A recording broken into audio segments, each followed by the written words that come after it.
lane where it's its whole own thing.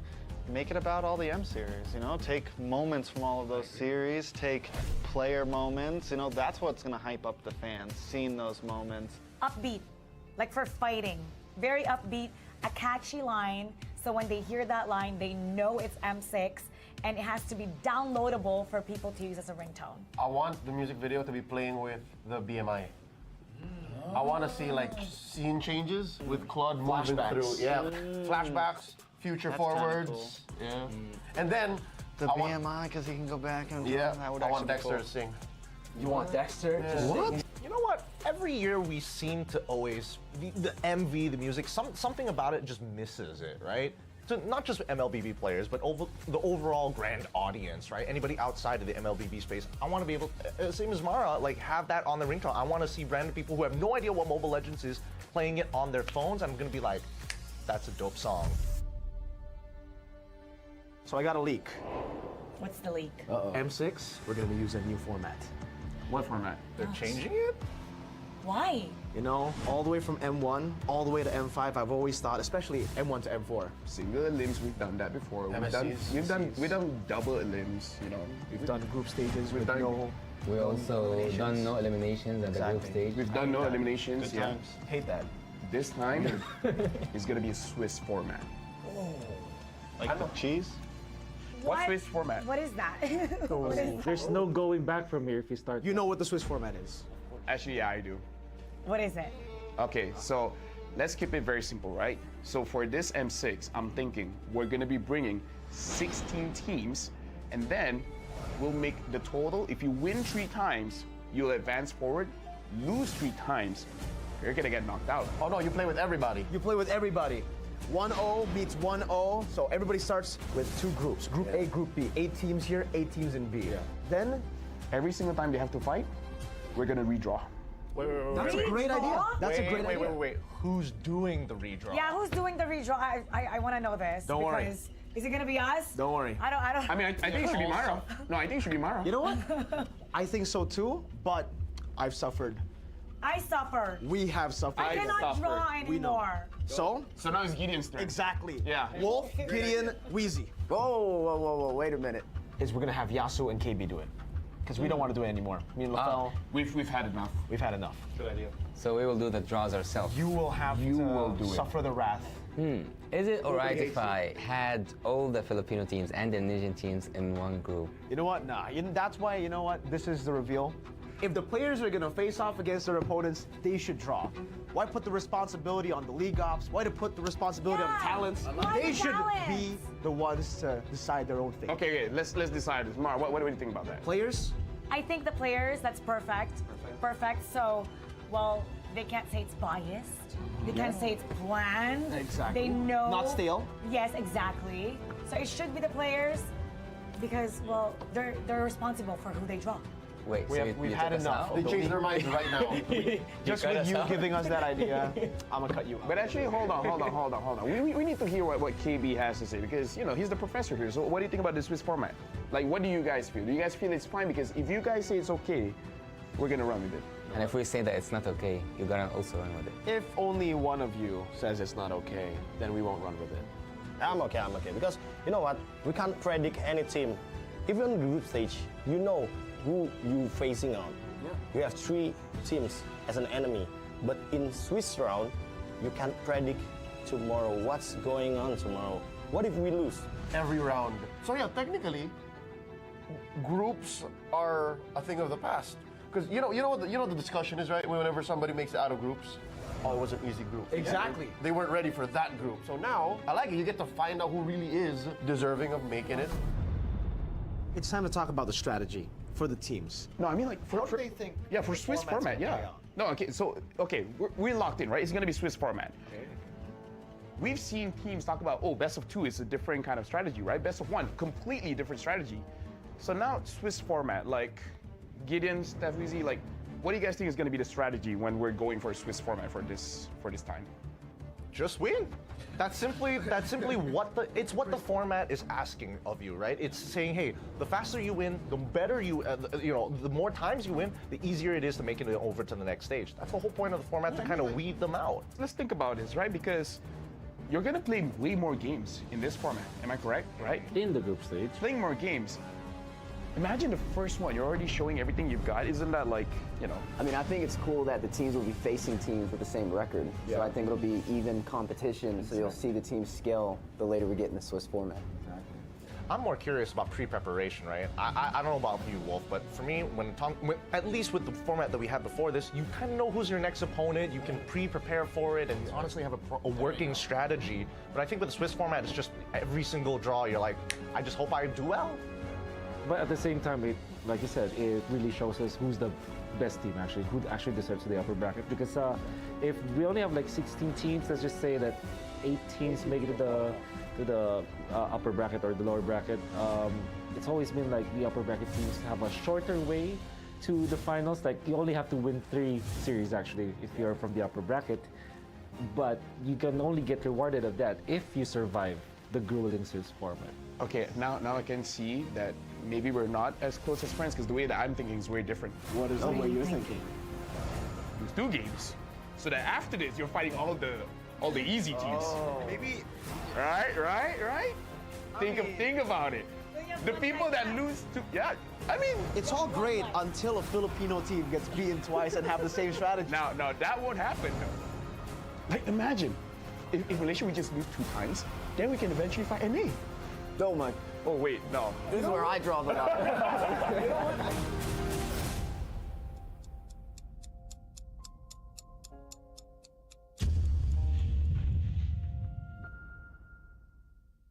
A crispier chicken McCrispy?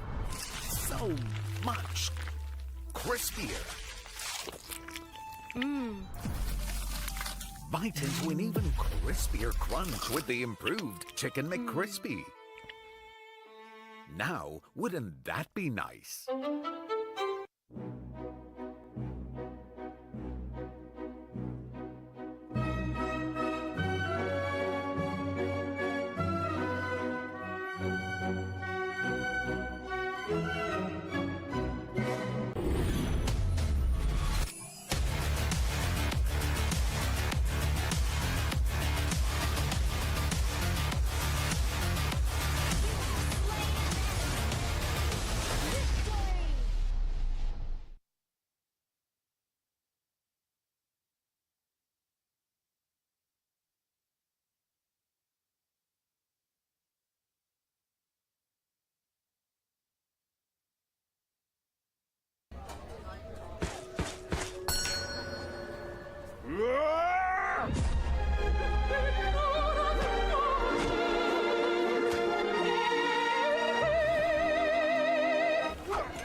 ようか。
MPL SG is powered by Moontan and Zenway Productions. Our presenting partner, McDonald's. The road to glory has never been tastier with McDonald's. Our official partner, Roto. Youth partner, Scape. Our partner in esports, JD Sports. Up your game with JD. Samsung and SGEA.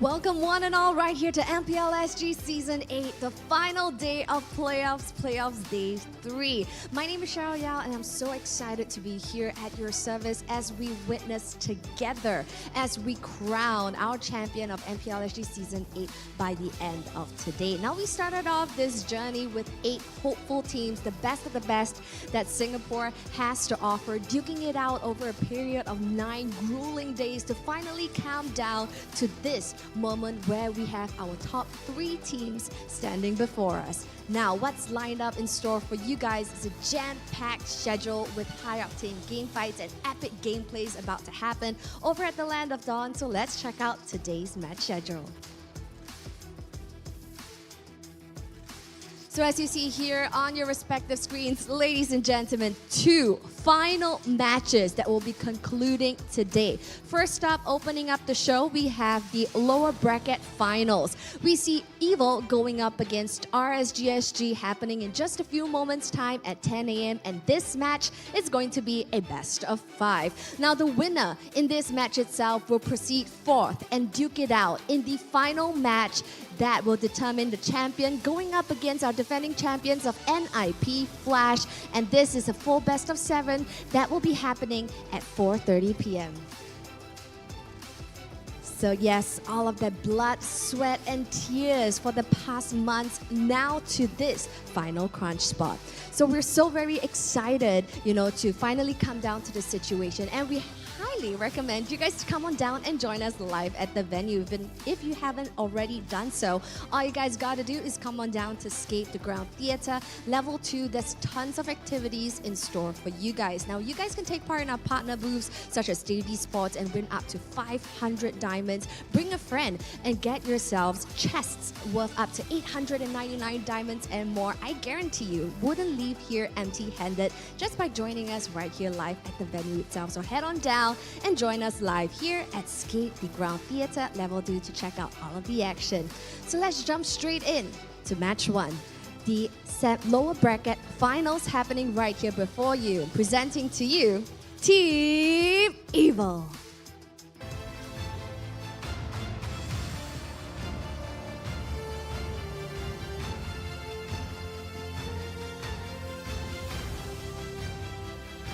The boys are back, standing before you here today on the live stage, and they are back with a vengeance. They are indignant of that 3-0 loss against NIP Flash yesterday, and they are hungry to be back to duke it out with them once more. Will they pull out everything in their arsenal here in this best of 5? Let's see, because they are going up none other against RSGSG.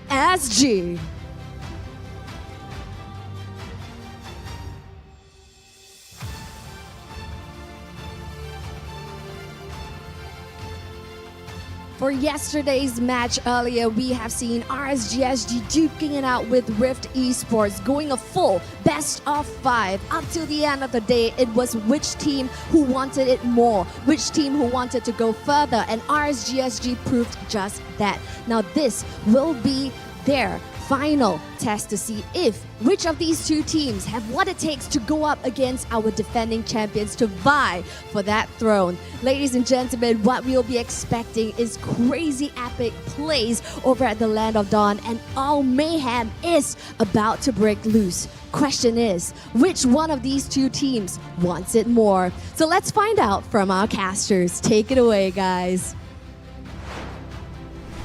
Thank you very much, Cheryl. And ladies and gents, we are at the playoffs. This is the final day, and this is MPL Singapore Season 8. Joining me on the desk this time around is Croissant and also Abstract. We will be bringing you all the mayhem that Cheryl Yao promised you guys later on.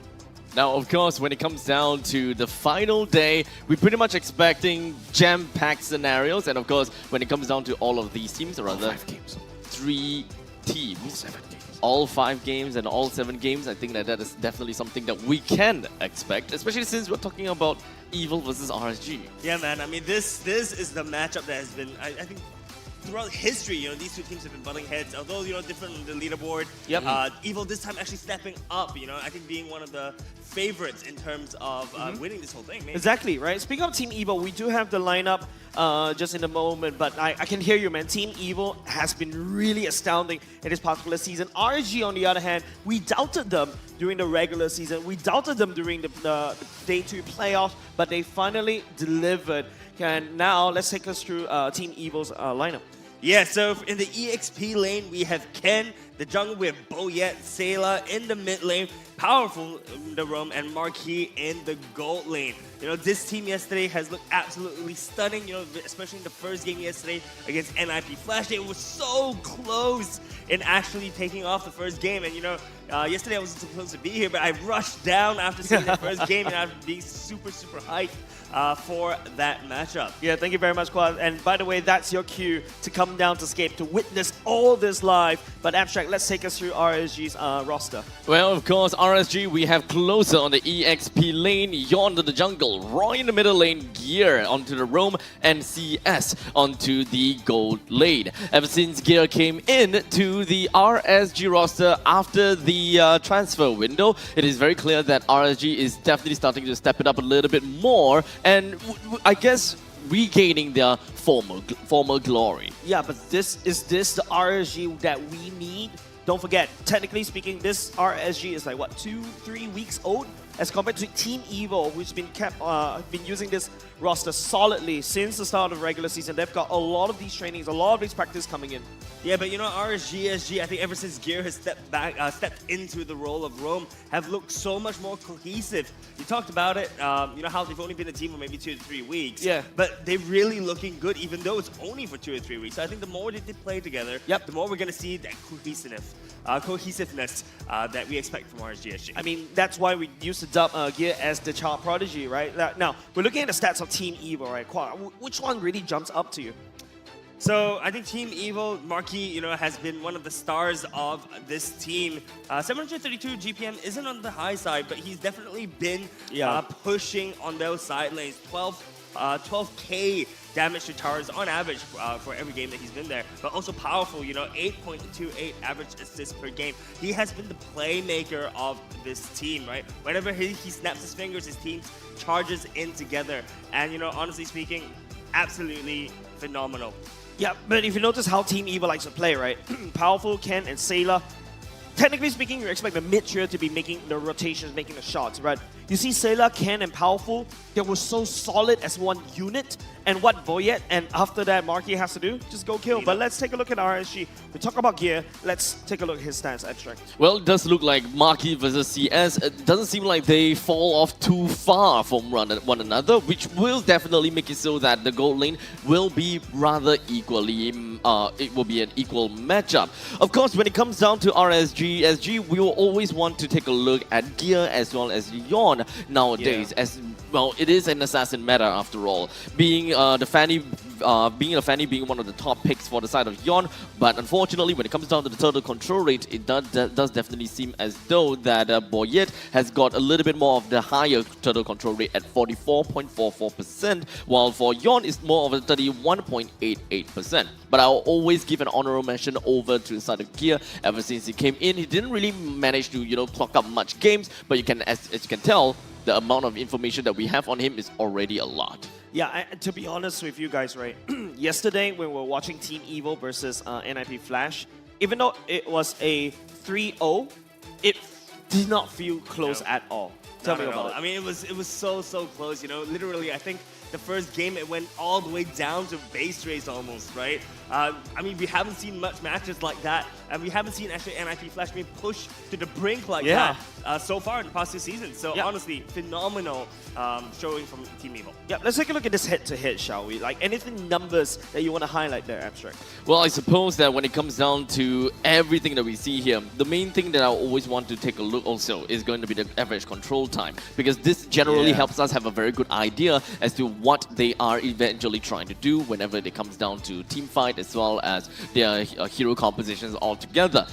Because it is actually a surprise to me, as I would believe that Evil is more of the one that would want to have a higher average control time with the way that Powerful has constantly been playing when it comes down to the Tigreal, the Minotaur, as well as a Choke. A lot of crowd control as compared to Gear, which actually has been playing a lot more of the Mathilda, which kind of leaves this over to the fact that the EXP laners in general for the side of RSG, which is closer, and perhaps even Yawn if he's playing as the Alpha, has been doing a very good job. And let's not forget about Roy as well whenever he plays Vexana or Aurora. Yeah, that's right. If you notice, right, the amount of control time is a lot higher for the side of RSG, but the KDA-wise is actually leaning towards Team Evil, which means that, you know, with lesser control time, they're still able to find kills elsewhere in the map, like based on these skirmishes. Yeah, you know, I think when we look at Team Evil as a whole, right, historically speaking as well, they've been really good at playing the team fights. They're really good at grouping together, you know, 8 together strong, right?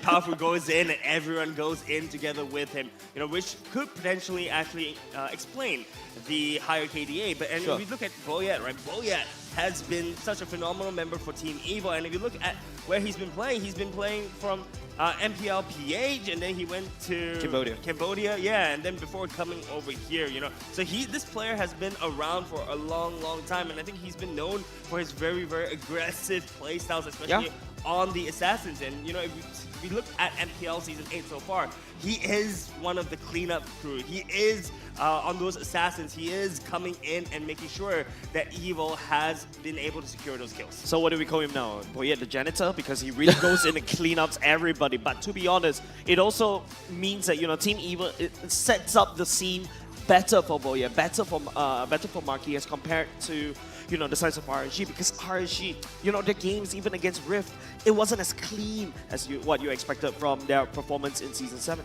Let's not forget that RSGSG is also a full Singaporean team, right? Oh, they didn't bring in any imports in here. And so it's relatively fair to say that when it comes down to Evil, they have technically been, you know, stagnant to a certain extent. Bringing in Boyet definitely helps. All right, let's take a look at our predictions on the desk right here. It's all Team Evil. Evil together, strong. But what I want to see is a full best of 5 series. But you're the one that has a little bit of a hopium. Why is it a 3-1? So for me, I believe it's a 3-1 because if you look at the games yesterday, right, against Rift, it was not clean. I am not actually convinced that RSG will be able to put up that big of a strong fight against Evil. I mean, the thing is, RSG, I can mention Gear, and I have huge respect for Gear, right? But the thing is that they have not been playing as a team for super long, right? So I believe that, you know, whilst RSG may be able to put up a fight, it's not going to be a 3-0. I think they're not going to stand a chance. Yeah, let's take a look at what you guys think as well, because who cares about the casters, man? You guys are the real MVP. 55% leaning over to the RSG brand. Team Evil, 45%. Don't worry. We know where the fans of Team Evil are. They're right here in Scape. Exactly. Evil's fan base is just absolutely scary. Dating all the way back to, what, Season 4, Season 5, Season 3 even. Yeah. They have got handmade signs. They have, like, LEDs and all those kind of jazz. They saw drums or something like that yesterday as well, right? It's a full-on party right here. Damn! That is a full-on party right here. But ladies and gents, don't forget, catch all the action live right here at Scape. If you don't know where to find us, just hop onto Instagram or something to find us, and you'll find all the directions that you need as well, because you don't want to miss out, because Scape is really heating up right here, because we're going to go into game number 1 very shortly, ladies and gents. This is technically speaking the lower bracket finals. This is technically speaking the winner of this this team goes over to the grand finals to try and duke it out against NIP Flash. RSGSG, they've made miracles happen before. Can they make it now? Well, I think... Rhetorical question. I have all the questions for you, but no answers for those questions yet. So the answer is what you have to wait for those answers. You have to witness these answers currently right now because, ladies and gents, you trust RSG. They've made miracles happen before. Trust Youngin, the brains of RSG, to really work on, making sure that they have the best draft ever, but then again, Team Evil. It's Carrot though, especially since considering the fact that Carrot has been playing with Evil for such a long time, and the very fact that, well, Powerful has been handling these drafts for the longest time ever. They have been going coachless all these times, and I'm pretty sure that Carrot already have picked up the nuances coming in from how Powerful drafts. So coming in together with a collective effort, I think that Evil with Carrot actually taking on the proper coach role, it would be able to help them, kind of look at the draft in a more diverse view. Definitely, Team Evil never had a coach before, and finally this season is now. They finally have a coach. Like what you mentioned, right? They get to see from a third-party POV, a third-person perspective, and sometimes in between games, that's very important, right? Team Evil never had that. It's mostly Powerful having, or basically all the players having their own perspective, and sometimes they just couldn't adapt on the fly. And don't forget about the book. They have the book? Where's the book? Look, no, they don't need the book because they got Carrot now. Oh, Carrot is the book. The book. He's a book. I missed the book. Yeah, definitely. Yeah. But by the way, if you guys don't know the inside joke, whenever Team Evil wants to win, the Powerful will bring the book. But this time around, Powerful brought Carrot instead. One part of the ingredients to the salad. But then again, let's go take a look at the bans coming off from the side of these two teams. It is going to be the Juicy and the Khalid getting banned out, which is pretty interesting.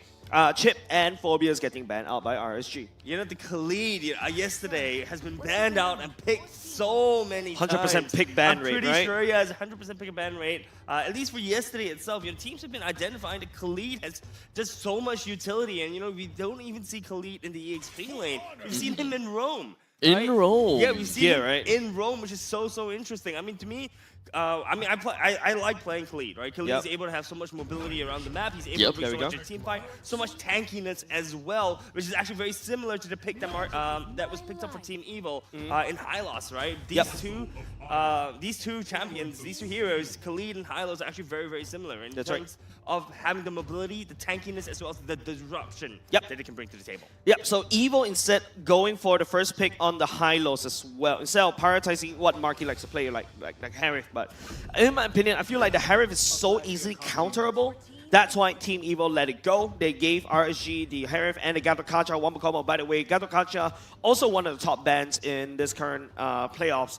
But Team Evil right now going for the Cho, going for the Ling pick. They're putting a high prioritization on the Ling for Boyet. Boyet on the Ling is just absolutely deadly. And Cho as well. I think Powerful Cho is really good. He's able to maneuver around the map, able to look around for the positionings of RSG, specifically for Yon, right? So they know where he's going to be coming from. And it's going to be very interesting to see whether or not RSG is going to be able to pick up the jungle for Yon this time. If not, I can definitely see a focus ban from the side coming out from RSG. Oh, there you go. Evil. That's an alpha pick. What are the chances of an alpha going to the EXP? Highly unlikely. But to be fair, it is definitely flexible. You can definitely expect that. But one thing for sure is that I would say that the alpha going to the EXP might not be that big of a deal, especially since we are looking at the Gatokacha as well as the Harith. They are definitely just going to be looking into the direction whereby they want to play area denial, they want to take control of an area, they want to extend the longevity of the Zaman Force as much as possible. Yep, that's a Lunox ban just to protect the Harith. As usual, Mathilda being targeted by the side of Gear. Don't forget, Gear can also bring the Gatokacha to the roam if they need to. So Team Evil, I think they're just making sure that, they could just protect everybody. Yeah, no, I think this lineup from the side of RSG is looking like they want to take those 5v5 team fights, right? You've got Harith, you get the Gatokacha, you get the Alpha. All three of them have huge AoEs. But for the side of Team Evil, it looks like they want to just slow things down with the high loss, right? As well as to pick off individuals. So it's very, very interesting in terms of the first 3 picks on how each team is kind of drafting completely different from each other. You know, Matilda being banned is definitely going to remove some of the tools. For example, Alpha jumping in, Legato Catcher jumping in and moving that row out. So I think it's a great ban for the side of Team Evil, as well as taking out the Yave.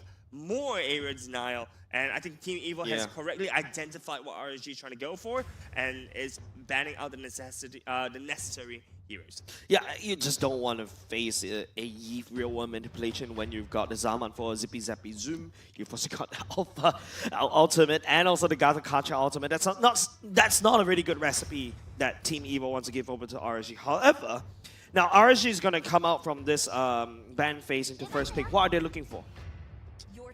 Aurora. Yeah, Aurora, you know, one of those heroes which has huge area denial, right? So I think you can really see RSG drafting deep into this for those team fight compositions.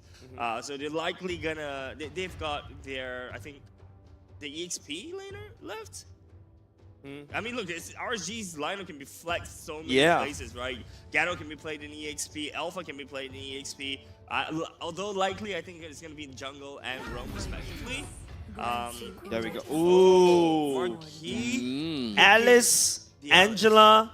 That's an Angela Ling right there. That is powerful being a pocket Angela. That. Have you seen Powerful play something like this? No.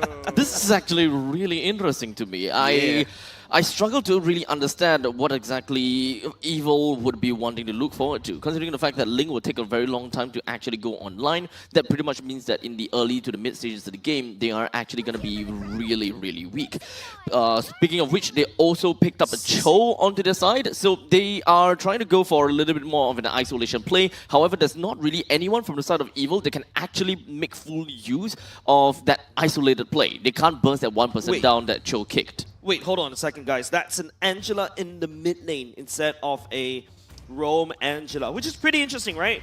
Now Team Evo is going to rely on mostly your the magic damage coming from the Alice and also the physical damage coming out from the Ling. Yeah, I agree with your abstract. This is a very late game oriented kind of draft, right? So Evo needs to hunker down at the very least, try to buy some time with Powerful to open up the map and also play around the enemy. Whereas RSG, they just want to clash. But looking at this roster coming up from Team Evo, they're looking to outlast the person that is able to outlast the team fight, or whether RSG can burst them down one by one. We're going to go into game number 1, ladies and gents. This is finally the final day of MPL Singapore Season 8. And this is the lower brackets finals that you're looking at right now.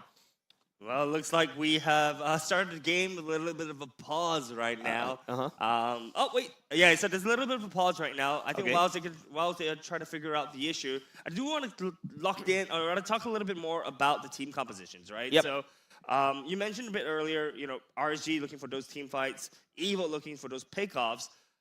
I mean, do you reckon Evil's plan is just to kind of hunker down and turtle up a little bit, play safe in the early game? That is definitely going to be the plan. Yeah. However, they wouldn't be able to really be able to find value throughout the map.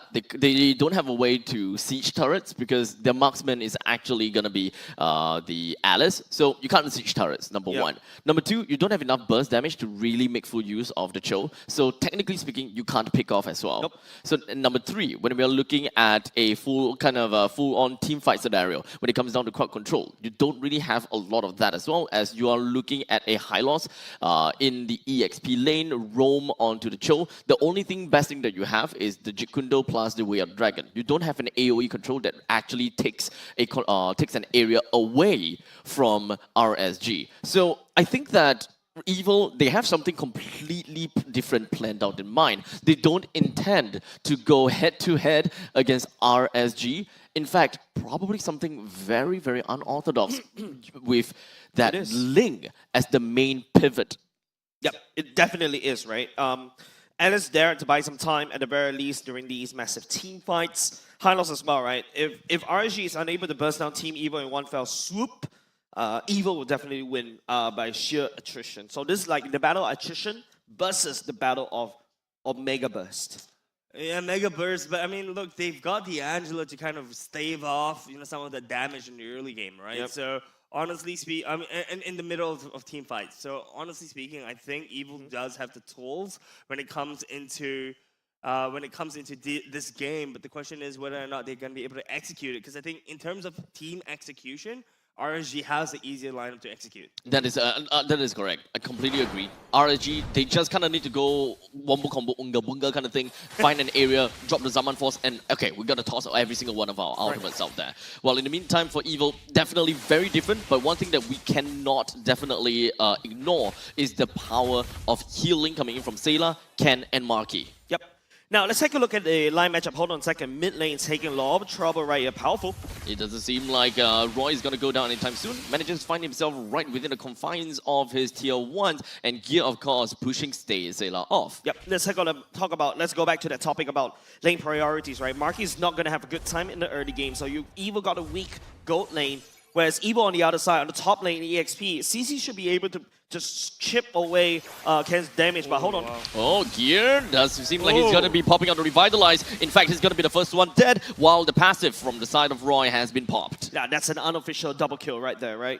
That's really, really big, actually. You know, popping the Pride of Ice super early means that Aurora is going to be very easy to gank, and you know we're going to see. I'm going to expect Powerful to be hopping back in that middle lane to try to gank the Aurora, as Aurora has almost zero mobility aside from the Flicker. Flicker is not used though. Yep. So he's going to have that freedom, that space, I guess, to pop it off a little bit later on.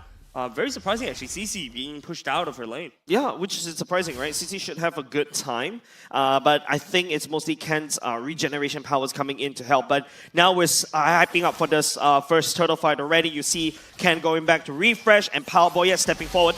Oh, immediately the taunt stun, everything else just going to be tossed over to Boyette. I don't think he'll be able to stay alive any longer to deal with this turtle anymore, though, as he quickly gets himself right out of there with a quick little Finch poise. And of course, Powerful continuing his onslaught onto Roy with Sayla with the final love wave, bring Roy down. Powerful still pushing on, and this opens up opportunities. The spear of Alpha connects. Boyette, in the end, is going to be the one that takes down the turtle. While we also got a hard guard. It's just going to be tossed right down to the Boyette. He's going to be running back off, but the main fight is going to be onto Yon as well as Gear. As Powerful and Ken, they focuses all of the skills as well as attention onto Yon, brings him down and leaves Gear alone. A wonderful start for Team Evil. They're not supposed to be this strong early on. It doesn't seem like Sayla is going to stay alive for any time longer, as the Synchro Fission as well as Roy coming in brings Sayla down, and even with the Frigid Glacier pops off to the Marquee, but he does have the Blood Ode and he's going to be okay. The Flowing Blood just gets him still in the lane. Team Evil is drafting this kind of late game draft, but they're somehow finding so much value, picking up 4 kills earlier just now, and also the turtle. By the way, it is RSG that had the turtle priority earlier just now. Yeah, you know, I think Evil taking that turtle it was really, really big as well. But Marky looks like he's in a little bit of trouble. It doesn't gonna be okay for now. Wait, what? Purify. Okay, Purify. Powerful. Definitely tried something out there, but at least he is gonna be safe and sound. Yeah, Marky is not gonna press on that one. I love the pressure coming out from Team Evil right here, but however, RSG is not gonna back down without a fight. Powerful moving around the map so much. He is really... He's everywhere. He's dictating the pace of this play, man. I mean, honestly speaking, Evil fighting fights they shouldn't fight.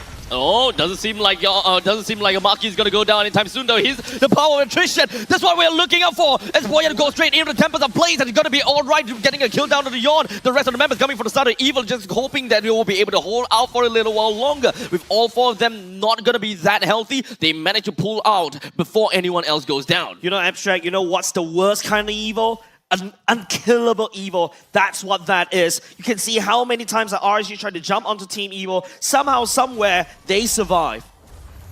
Yeah, look, this Evil is playing this absolutely phenomenally, right? He is just able to, or rather, they're utilizing the map so well. They're utilizing the Cho so much. We were worried that Cho didn't have enough, you know, CC, or rather, the Evil didn't have enough CC to kind of move, to lock down members of RSG. but it's looking completely fine right now. RSG needs to take this turtle, and look at Powerful right now. He's in the heart of the enemies, but it doesn't seem like anyone else is just going to be focusing him down. The Frigid Glacier just lands on him, brings him down. Yon gets a kill, but in the meantime, it is definitely going to be the turtle that eventually will be able to go over to the side of RSG. While the rest of the members of RSG, they're just going to be running right in and hoping that Closer will be able to run away playing as a CC. While Marky. Evil, they're still within of the confinements of their own jungle, while Marky joined in, gets himself a kill. Closer goes down, but it doesn't seem like Evil will want to continue the fight against RSG. Man, Sayla is like Boyet's pocket Angela. Just take a look, man. You can see how Ling could just jump right in with no can well, and Boyet could just do all the damage right now. Boyet comes in, gets a kill on the CS, helps Marky out, gives him a 4-0-2 scoreline, while Powerful continues to stay in lane to provide a little bit more pressure. Is it too much for RSG right now? I mean, look, RSG is falling apart right now. That was, they're supposed to be really strong in team fights. That was a perfect team fight at the turtle, but the thing is that RSG could not secure any members of Team Evil, and the gold lead is increasing right now. 2.1k gold to the side of Team Evil. I think at this point in time, we're gonna have to just kind of calm down and take a look exactly what is happening and why do they able to do all this. And speaking of which, Closer finds himself eating 4 Blaze, while we even have the Whale Dragon coming for the side of Powerful, actually kicking up onto Yon. That Powerful is just absolutely phenomenal. That's right. I don't think Evo is calm right there. They are looking for blood. 2 members of the top side gone. The Avatar of the Guardian lands right on top of Sayla, brings him down almost immediately. That is going to be a 4 versus 4 fight, or rather, Cho is still not anywhere around, and so is Ling. Ling focuses up in the top lane, while Ken soaks up so much damage, it's not almost staying alive. Yeah, Marky is just absorbing so much damage there, and also Regen. However, they will lose 2 members. A little bit of a fighting chance for RSG for now, but they lost topside turret. Taking a look at the items check, it is going to be the Alice with the clock already built. In fact, Starlim side already secured. That means that Marky is going to do a lot more damage than usual, and also that Mage Bam, right? And also, CS just only finished 1 Starlim Scythe. That is a 2-item Alice at 6 minutes of the game. 4-0-2.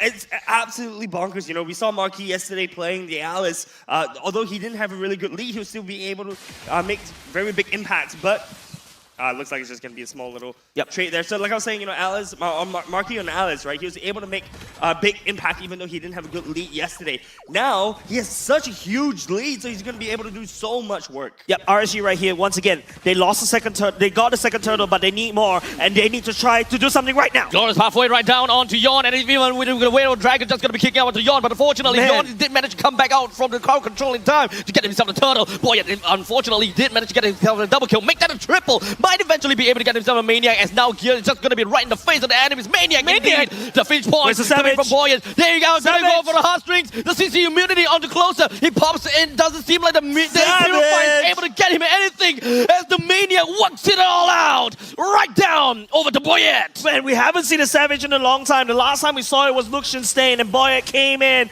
with a swing, and they picked up a Savage. And not only just that, you see the amount of AoEs, you see the amount of circles right there. It's Ring of Punishment, and also the ultimate of the Alice. There's no way for RSG to run.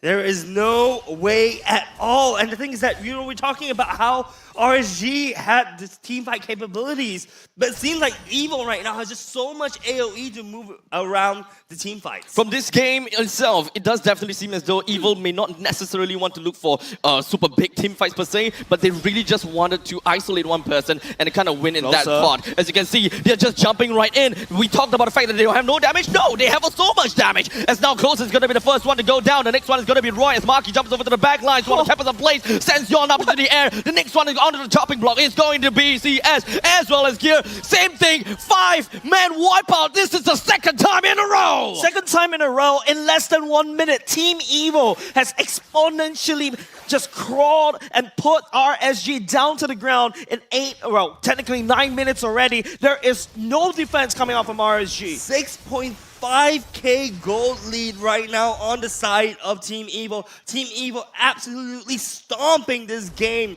right now. And if you look at the score lines across the board for the side of Team Evil, they are fighting together cohesively. They're playing so well together as a team. Communication for them is paramount and is showing in this game. Yep, Evil together strong. Literally, Boyet has already secured like what, a BOD already. He's gonna have so much damage. RSG has to be careful. The problem with RSG right now is they don't really have any form of DPS to deal with Team Evil. They've got massive burst though. The only DPS that RSG have is from Closer, and Closer's not having a good game.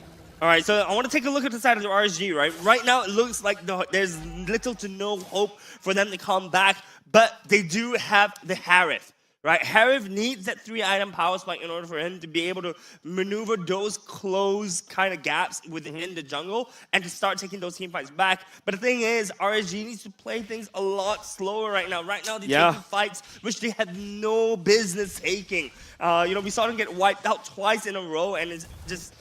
They need to slow down. They need to take a break. They definitely need to take a break, but is Team Evil letting them to take a break? Because don't forget, there's a comeback potential that RSG can always pull off, and that's really scary. And now, especially when everybody is congregated around the mid lane already, the Holy defense already popped for the top and the bottom side already, and RSG is just throwing themselves, trying to defend as much as possible.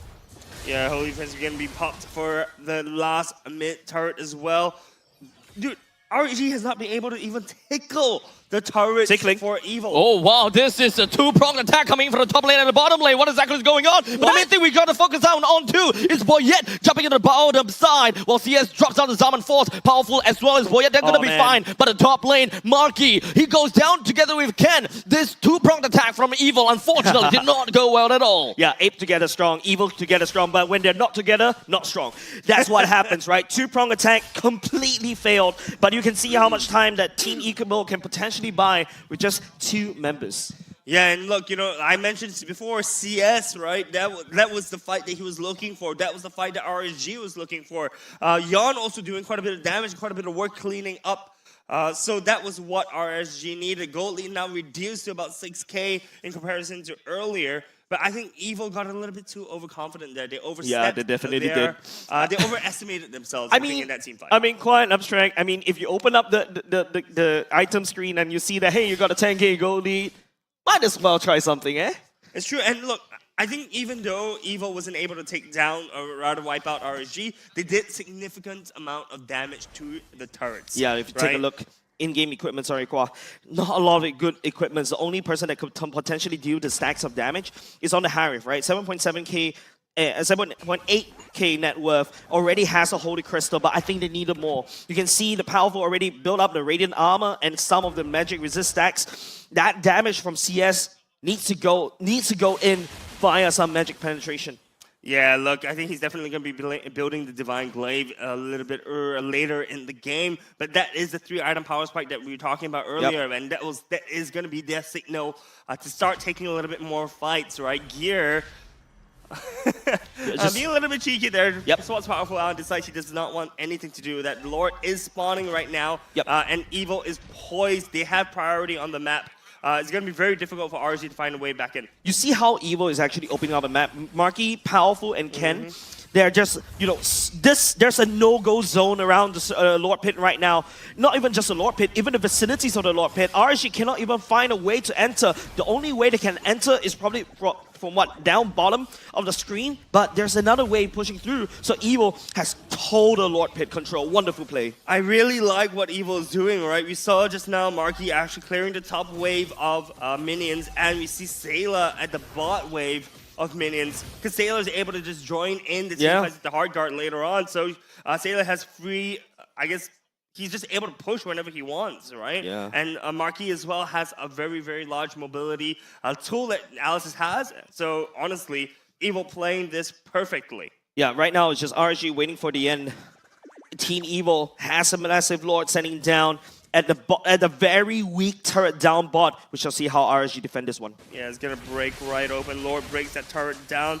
We see RSG grouping up a little. Evil trying to find a way into the fight.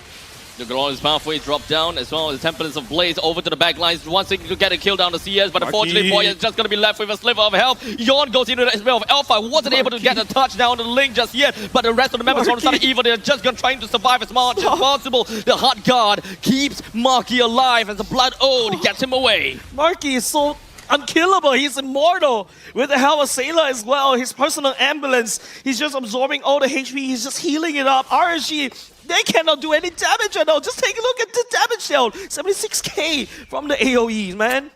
Call an ambulance, but not for me, is what Marky is saying. No, to actually, he needs the ambulance so that he can heal up, you see.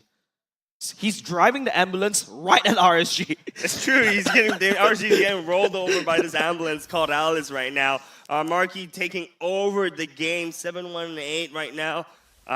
Perfect, I think, execution coming out from the side of Team Evil. Cracked mid lane and bottom lane already cracked right now. RSG, technically speaking, don't really have a very good...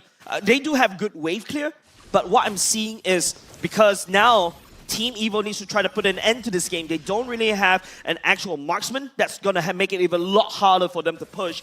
RSG can take advantage of that. They can take advantage of Team Evil congregating in one spot, and that's where RSG wants them. Congregating in one spot, and oh my god, all the damage from RSG should be able to pour in, but Team Evil, I think right now, are they far ahead for RSG to basically not being able to do so? Yeah, honestly, at this point in time, I think Evil can just smack RSG around with the wallets, with the wallet size, 7.6k gold. It's absolutely crazy, you know. Death by extra large wallet. Death by extra large wallet, indeed. You know, this gold lead is just increasing and increasing. The Lord is gonna spawn in about 20 seconds, so we do fully expect to see both teams starting to make their way down. Evil already starting to push away the side of RSG. And, you know, we mentioned it a bit earlier, right? I think the only form of engage that RSG has, or rather, the only form to start an engage is with the Avatar the Guardian coming out from the Gato, or the Spear of Alpha coming out from Alpha, but those aren't really hard engage tools, right? Exactly. I'll personally say that Yon is probably the only one with the Spear of Alpha that can engage, as the Avatar of Guardian eventually takes a little bit too long for it to eventually land. You'll want to kind of use it as a follow-up ability. So RSG probably have a lot of a problem initiating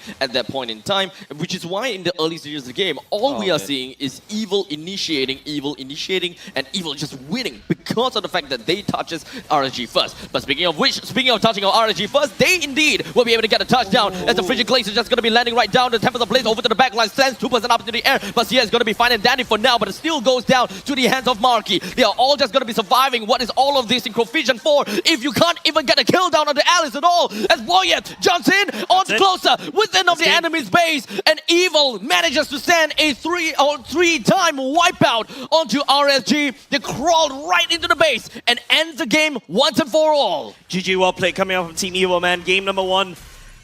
Dominating performance, domination performance. I would say it's almost very hard to watch if you're an RSG fan. Man, the amount of circles that they have in terms of the Ring of Punishment and also the ultimate from the Alice, and you see how Team Evil ended that sequence. That was beautiful macro play. Yeah, you know, you were talking about how Evil was would struggle to, you know, kind of close the game without a AD marksman. But all I was seeing was just the fight and it was going to finish, you know? I mean, honestly speaking, Evil played that super well, you know, and they also funneled the gold to the right people as well, right? I think, you know, Boya definitely got accelerated because of that early, around the early game. Same thing with Marky. Marky had 4 kills super early. Alice is typically a late game hero. Not in this case, not when you have 4-0 and 2, man. What the heck was that? Yeah, and to be honest, right, that last sequence, you saw where Angela is going. You know, I was about to interrupt you. I was like, what are the chances of an Angela split push and winning the game by backdooring? Because it was dangerously close. RSG need to send closer all the way back to top, and when closer appeared on the map from Team Evil took the time to strike. Yep, they absolutely know what they wanted to do, especially since we talked about the fact that Angela is, of course, a split pusher, since you do have global presence. That's right. Let's take a look at MVP. I don't know who it is, because I really feel like... Yeah, okay, fine. The Mr. Savage, the guy that got the Savage. Difficult. Look at that KDA. It's disgusting. It's like a double fingers, you know, like a peace sign, like 11-0-11. Like, what the heck is that? It's like, the 0 is your face. No, it's just Singles Day next month. Singles Day came early. Yeah, Singles Days came early for him, man. Like, he got so much gold to work off. He get all the items that he needs, even dropping the boots because he doesn't need it anymore. Goes for the immortality for good measure as well, and even the rose gold meteor as well, because, you know, it's the Harrow that they have to deal with. Man, Team Evil just solid control, just snapping RSG off in game number 1. I mean, it was the buy one get one free deal for the side of Boyet, right? He literally got free kills, he got free items, and keep in mind, this is not a long game. It was a 17 minutes game, and this is a full build Ling, right? It's just absolutely bonkers. We saw how scary he is, and I think this is definitely going to be one of the games to talk about. I think coming into this playoffs, right? Even Marky didn't need a boots. As you can see, Look, pretty much who needs boots? Who needs boots? I think that the main crux of this game is that we underplayed the level of healing potential that Alice is able to bring in, and those invisible damage that we see from Blood Ode eventually adds up. That really bites RSG in the butt, since they want to play AoE. All 5 of them wants to be together, and there's no one else happier about that than an Alice with a Blood Ode. Yeah, Youngin definitely has to take a look at game number 1, because just take a look at Evil's draft.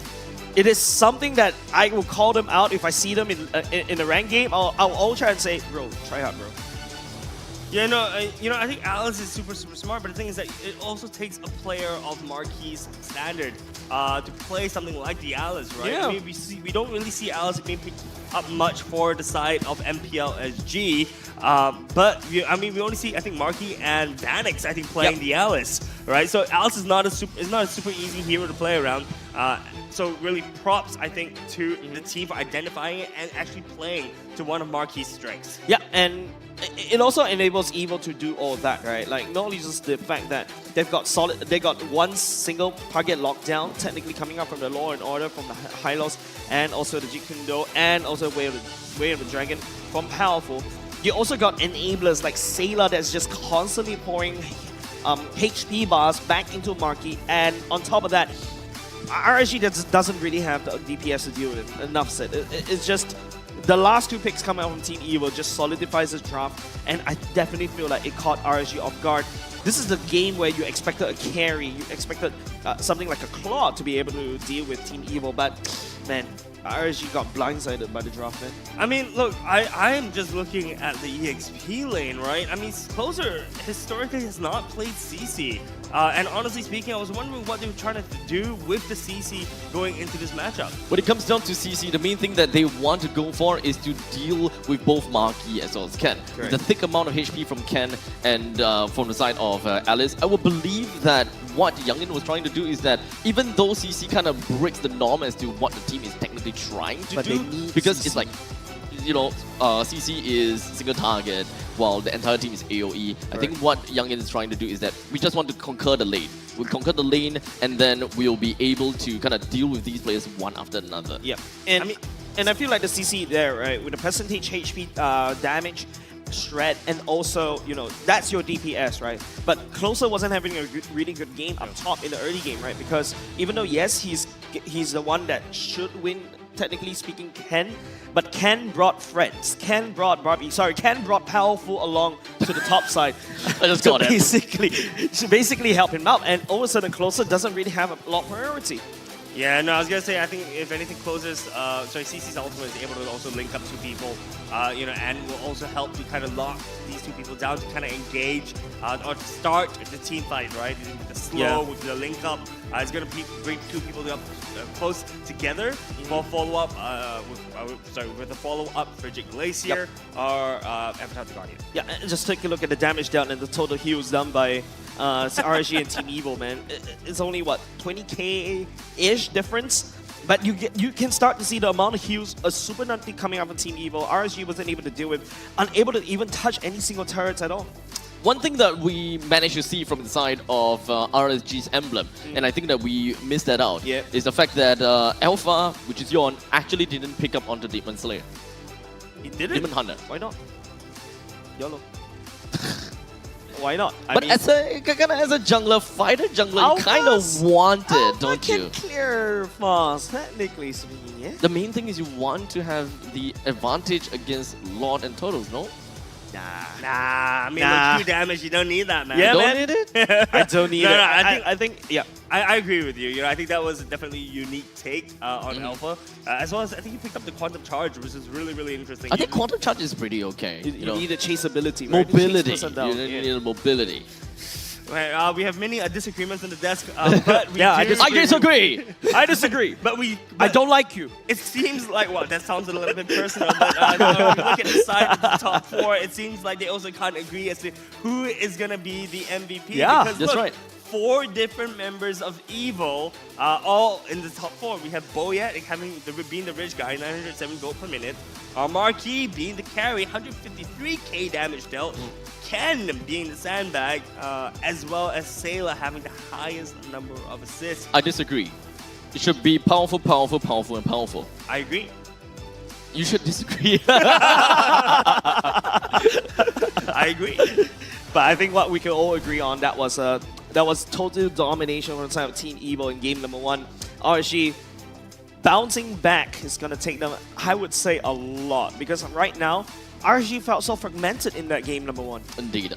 To be honest, I don't necessarily blame them at all. I will say that when it comes down to draft, it definitely seems as though on the theory side and on paper, RSG definitely looks strong. They have answers to everything that they want to do, and there's so much that is supposed to work out for them. Yeah, and to be honest, as we take a look at the highlights, I don't really know how Boya is so flexible enough to do that.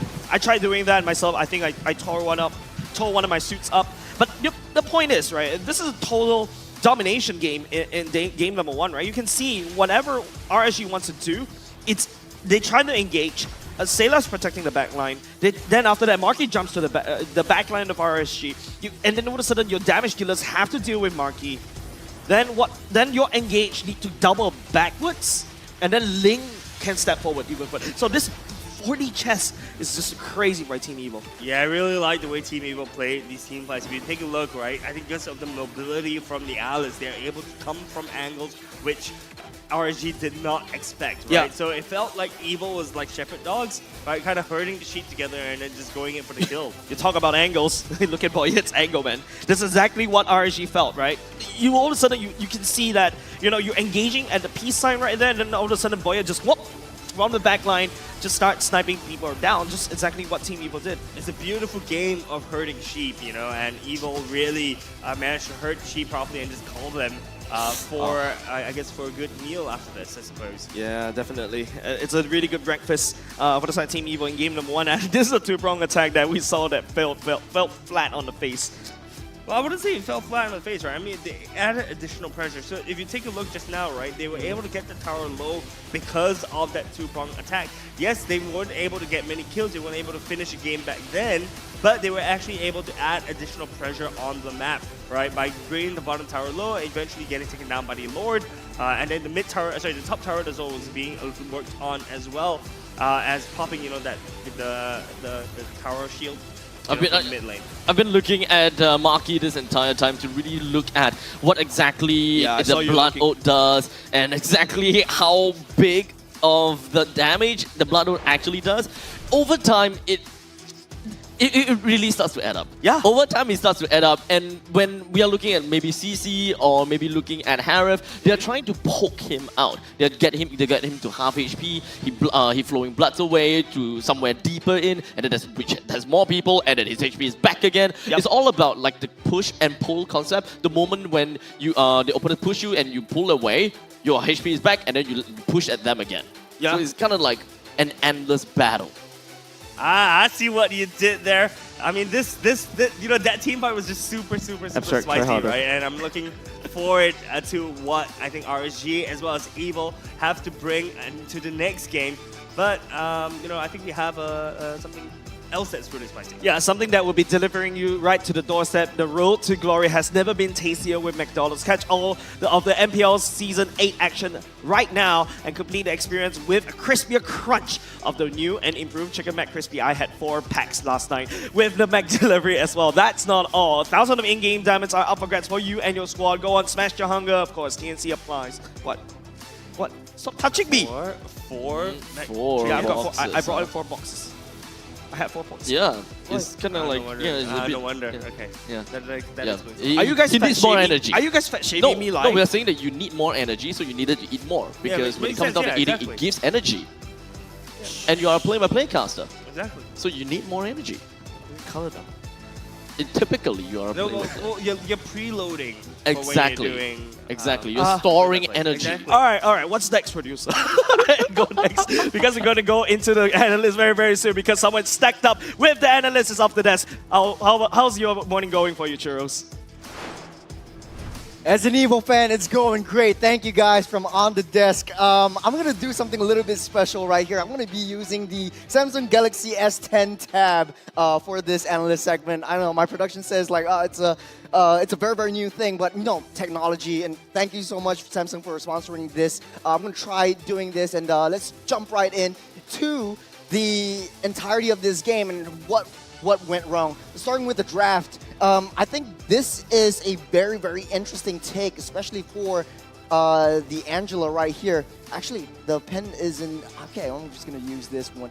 Sayla is the main difference throughout the entirety of the draft right here. Yesterday, they tried this entire composition with Marky on the Alice as well as the Ling trying to get on the offside, but the main difference maker was Sayla on the Angela. When I was looking at the draft, I was thinking, hey, I'm not too fond of this Enchanter just because the damage wasn't there, just because in the early game, Angela's not gonna scale very, very hard off the bat. But they made it work, especially in the team fights, and the fact that Marky had that Alice and Boyette with a lot of mobility, entered every single team fight right from the get-go, and using the high mobility to be in every single one of the skirmishes created so much opportunity. This was the main Savage play, and I'm going to be scrolling through the next bit. Yawn, or RSG, basically wants to get their target onto this turtle right here.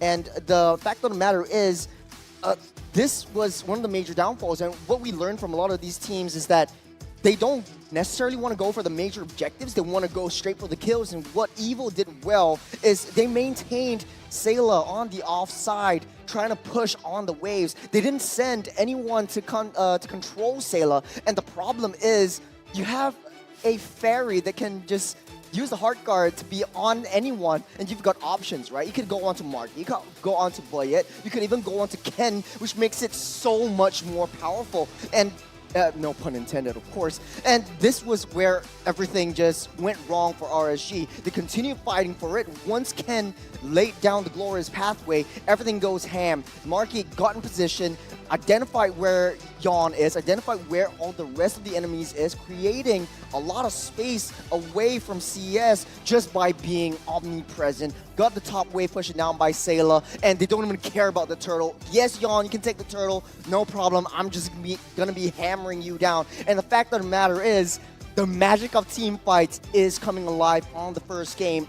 All 4 members, right now Sayla is on one of them, so all 4 members are actually target prioritization, or their target prioritization is so well oriented that they always go for the same target.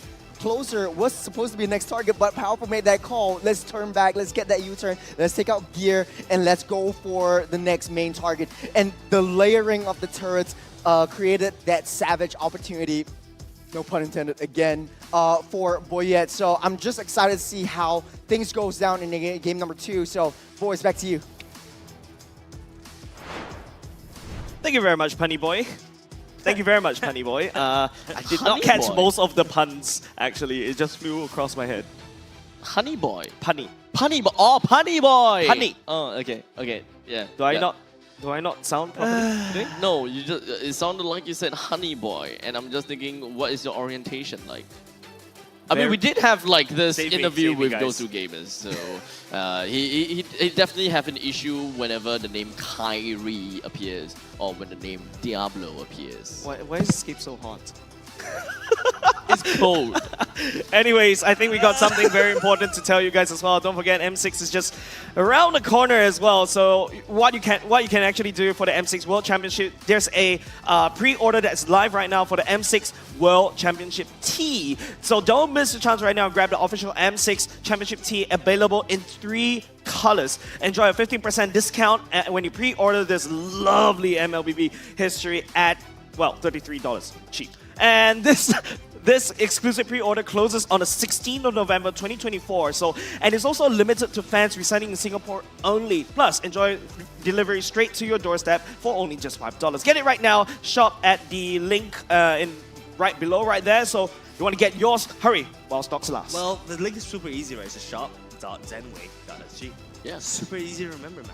Yeah. And if you want to be greater than ever, you should pick up the shirt. Exactly. I'll be better than great. That was like so last year, man. Sorry, man. You gotta be greater than ever. Yeah, so if you don't want to be outdated like Jay's, be sure to pick up that t-shirt so you can be current and present. Update your swag, update your wrist. Oh, tell speaking everybody. of update, I'm so updated, man. Both of you flexing your phones. Hey, high kiss, phones. kiss. Oh, high phone. Okay, I was thinking of like phone kiss or something. Yeah, no. Okay. Guys, we got game 2. Yes, game 2. Okay, so going into game 2, right? RSG versus Evil once again. Evil showed us an absolute stomp of a game. Yep. I think in game 1. So what do we want to see from RSG? You know, they tried this team fight composition lineup, didn't quite work out. But what do you want to see, boys? I want to see RSG taking 1 at the very least so that my prediction is correct. I want this to be a tight match. I want this not to be just an Evil stomp. I want to see RSG fighting back. But ladies and gents, going into game number 2, this is the draft right here. RSG first pick, Team Evil second, banning out the Harith, the Tigreal, the Chip, and the Fanny. Common suspects for now. Very common suspects. Actually intrigued that RSG banned out Tigreal because we saw Evil Powerful Tigreal is really, really, really good, but we saw a different game plan coming out from the side of Team Evil in the first game, right? So I thought Tigreal would drop slightly in terms of priority, but it's gonna be interesting to see whether RSG is gonna ban out something that was a pain in the side last game. Yep. Cho. There we go. There we go. Oh my goodness. Foresight, baby. Well, to be fair, it definitely seems as though the lineup in the previous game, there is a lot of pressure that Cho did manage to put in, right? You can definitely say that in the early stages of the game, Cho had so much damage, it's everywhere and everywhere around, which makes it so important for Evil's lineup to actually work. Man, this is not looking good for the side of RSG. If you noticed earlier just now when the cameras are focused on them, look, you can feel the aura going down a little bit. And not only just that, RSG banned away Tigreal and Cho, which means that they're already limiting, they're trying to limit Powerful's hero pool, but at the same time, don't forget, Gear is an EXP laner first, and his hero pool is also slowly whittled down. No, but I kind of disagree with that statement, though, because I feel like Gear is just super, super flexible when it comes to the side of his hero pool, right? He's able to play around with stuff like the Arlot, which we actually haven't seen much so far. But Arlot, I think Matilda was banned out earlier, but now is left open. You know, there's a lot of options that Gear is still able to pick up, and Gear has been playing this game for a while, right? So he is going to be able to find picks that hero pools that we may not have even identified yet. Yep, Phobius is leaked out. Evil might take it. Don't forget, you give Phobius to Ken, he becomes Iron. He becomes a totally different beast. Wait, were you gonna say Iron Man? Yeah, I almost said Iron Man. Iron Ryan. Yeah, that's why. Then I remember there's an Iron Ryan somewhere. Then I cannot pull that reference. But you get the point, right? Iron Ken, though. Iron Ken. There we go. Iron Ken, right? Ken on this. Oh no, they're actually gonna leak it out. They're gonna take the Khalid instead. Give Boyette that Ling. And I don't know, man. I don't know. What do you guys think? Like, should Evil take that Phobius right here, or should RSG be the one that is like, switching around? Well, it seems like neither of them are playing a high priority on the Phobius. Phobius still available for side Team Evil because Khalid, as I mentioned yesterday, was being actually played in the roam position, right? So it could really much be the Phobius pick that you were kind of alluding to for Ken. That is still very much open. Phobius wouldn't quite, I think, work out super well with the Link Khalid, but can always be, I think, patched up later on with the last two picks. Yep. Look at this one. Man. Evil showing their cards right off the bat. That's once again, that's a Sayla Angela again. I think love the Angela. This is flexible. They love the Angeling. I have to say, yeah, Angela Ling is such a high priority for the side of What about Angela Khalid? No. Because of Boyette. I'm just gonna completely because of Boyette. Just ignored me. Yeah, Angela is, Ling, we saw Boyette on the Ling, right? The Savage. We saw him just absolutely decimate and maneuver around the map properly. Boyet has been playing this super well. We look at it in the past in MPL SG, he's played it 3 times with the 2 games, or today, that's 5 times. That's one of his highest played hero in this season so far. Fourier is being banned out right now. I mean, I'm just now when we also take a glimpse over the side of RSG's desk, you can see how low Yon has slumped. His alpha wasn't really doing a lot of impact earlier just now. You practically can't see Yon's on the stage right now. Lots of problem that RSG needs to resolve. But I think the thing is with Yon is that he is on his Hayabusa, right? Hayabusa being a really strong pick right now. He didn't get his Fanny, but I think Hayabusa is a very good alternative. Yeah, which is surprising, right? Earlier just now, the Hayabusa was quite open for them to take, but they didn't. They went for something like an alpha instead, which is kind of weird. Now that's an Edith ban away. Pretty interesting. We haven't seen Edith appearing most of the times anymore. Because now it's mostly favoring the Khalid. I thought that this is actually pretty interesting because the way that RSG is going into with the Trusin and Katakacha, it definitely shows that they want to play AoE, they want to go for something like a Harif, and to add matters to that, they even banned out the Lunox. But it doesn't seem like Evil is particularly scared about the Harif at all. Yeah, it feels like Evil kind of is baiting RSG to pick up the Harif.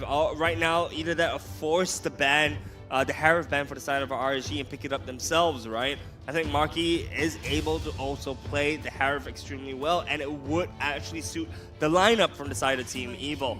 Right now, you know, this is so much flexibility coming out from Evil. Yeah, and look at that. I mean, force ban the Alice. So Harif is now actually available for the side of Team Evil should they want to go down that route. Angela, Khalid, keep in mind, guys, very flexible. Could be Roam, could be EXP, could be mid. I mean, you talk about a Harriet. I like how Youngin's literally dangling the carrot right there. Oh yeah, carrot's on the other side. They're literally dangling the carrot to tell Carrot to pick the Harriet because, I mean, Harriet's a no-brainer. If not, RSG would take it. But if I were Carrot, would you fall for that trap? Well, apparently no, because he picks up the Natan, and Natan would be able to do so much work with this, actually. Yo, what? That's a fun fact. The last time Evil met RSG in the playoffs was in MPL Singapore Season 3. That's like 5 seasons ago. That's when they started, no? That's like, yeah, that's when Team Evil started. That's like that's when they first started. Oh boy. Yeah, that's when Team Evil debuted in MPL Singapore, and that was what 2.5 years ago. Ooh. That's a long time ago. Look, guys, I think not MPL. I was gonna say Evil as a team has grown so much just this season. Boyet as well as Marquis just coming in and providing so much more, I think, revitalization into this team. Harif's banned. Sorry. Yeah, correct. I missed that out. Oh my goodness, I'm so sorry. I missed that out. I missed that out too, actually. Yeah, why do you guys not back me up? Should have told me. I mean, just left me hanging right there. Wait, that's actually really interesting, right? Okay. Because that means RSG banned out Lunox with the Harif already banned. Yeah. Limiting Marquis' pool, I guess. Now we get to see him on the Nathan. Well, I mean, look, Natan, extremely good. Now Angela also has one more target to kind of protect, protect the carries, right? Khalid actually going in top side right now in the EXP lane. Grog actually being locked in for the side of Team Evil as Roam. Yep, sorry, I had my tablet out and that's why I cannot see that one portion of the screen. But anyways, we're gonna go into game number 2. RSG right here, this is a front-to-back kind of roster, but Edeberly's gear is back on the Ruby, so something that he should be familiar as an EXP laner, but Team Evil, that's a crazy stacked up roster once again. Sets it up perfectly for the Nathan.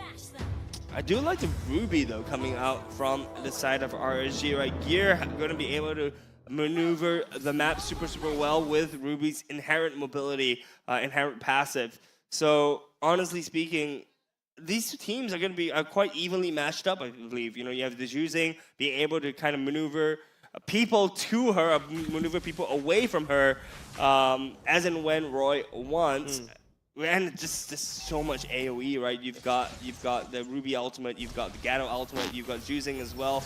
Wow, early skirmish happening right now. Just Ken doing Ken things as what a Khalid is able to do, but unfortunately, he's going to suffer a defeat to the hands of Yawn instead. The fight continues to go on as Closer joins into the fray. Powerful flickers away, and it does seem like he might be the one that gets away.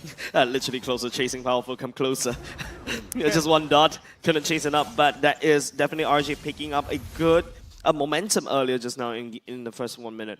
And also, it's really interesting, right? Because I mean, Evil was the one that kind of initiated the invade early into the side of RSG. Invade did fail completely, as you saw. Khalid just die right there because he was just not able to get into the orange buff early enough. And actually, RSG coming up on top of that 200 gold lead. Right now, not too much, but actually pretty significant considering there's only 1 minute in the game. Boyet?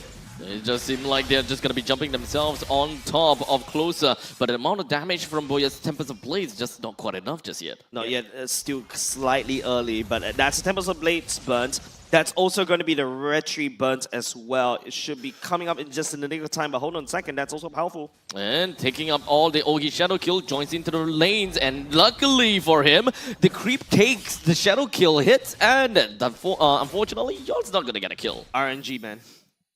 It's really smart, right, from Powerful. Once he saw the Origi Shadow Kill go in, he immediately went to the minion wave to hopefully try to mitigate some of that damage, and he successfully did that. This is twice that Powerful is playing with his life, escaping with a pixel dot of HP. Yep, right now the turtle is being set up right here by the side of Team Evil, but then again, it's going to be RG stepping closer. Wow, even for the start of gear, he focuses everything that he could with a flicker and jumped right onto Sayla to ensure that he takes away the Angela. But one thing that we gotta have to remember is the fact that Angela is already at level 4. It does have global presence. Yep, right now Team Evil is a late game draw once again. Here we go. And Boyet is going to be standing right on the side, but unfortunately he didn't manage to get the turtle for himself, as it is Yawn that takes it instead. The Tempest of Blaze gets himself out, but he actually U-turned right back in, hoping that he will be able to do something with the opponents. But Roy, boy oh boy, that is where he will be able to slam dunk with that lantern. With Sayla and Boyet goes down. That's a 1-for-1 trade deal for RSG. And that's basically what RSG is looking for, right? This should be the game number 1,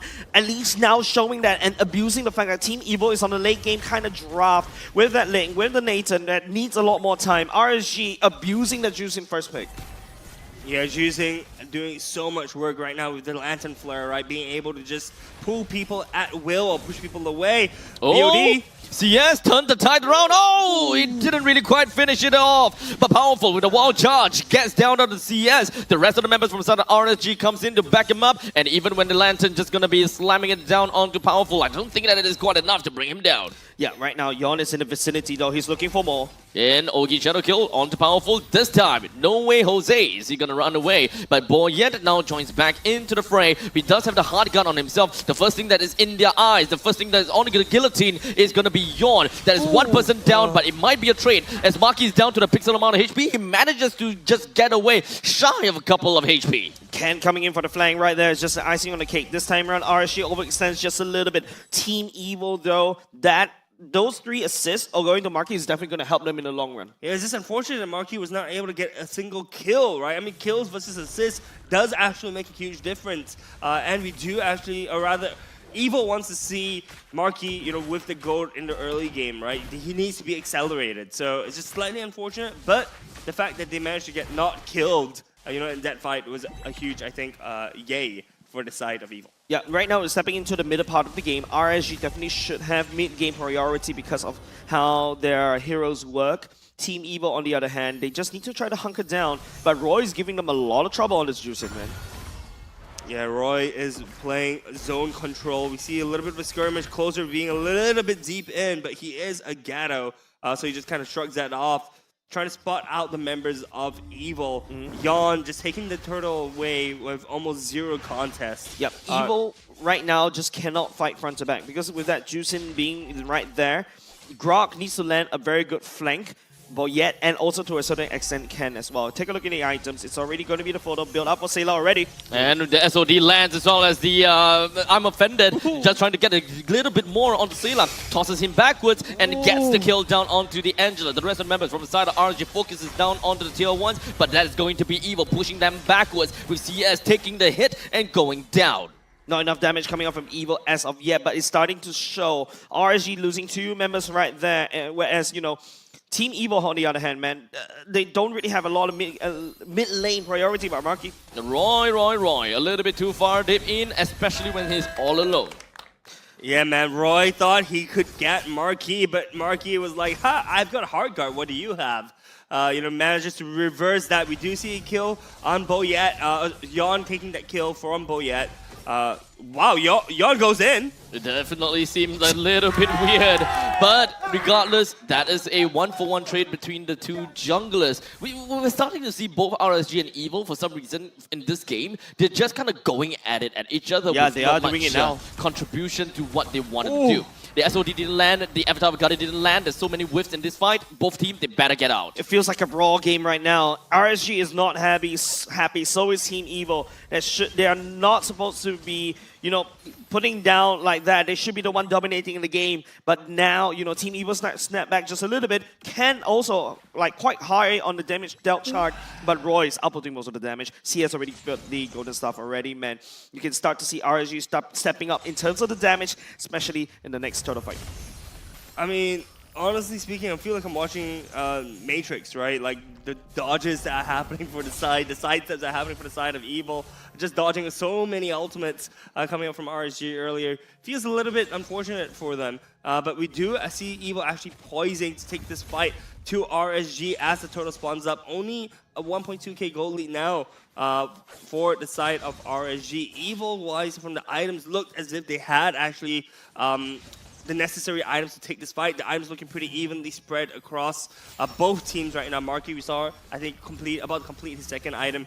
But it's the same story for the side of CS. RSG starting up the turtle right now. Yeah, I'm looking at this one, right? Like, RSG feels like they've got the tools to deal with Team Evil, but now, Ken. It does seem like he comes from the sideline. Ken was hoping that he will be able to do a little bit more, but it doesn't seem like he does have anything to do with for this point in time. The Avatar of the Guardian plus the attachments of Blade just lands over to the backlines, dealing quite a bit of amount of damage, but RSG is not going down just yet. However, Evil is going to be the one that first receives a casualty. Both powerful as well as Ken finds himself taken down, and RSG will be able to get a great push down onto Evil, with Maki taking the L. 3 members down for the side of Team Evil. RSG, on the other hand, stepping up in terms of the foothold. They take the third turtle in the game already, and Evil is starting to lose ground. Speaking of ground, they already lost mid lane.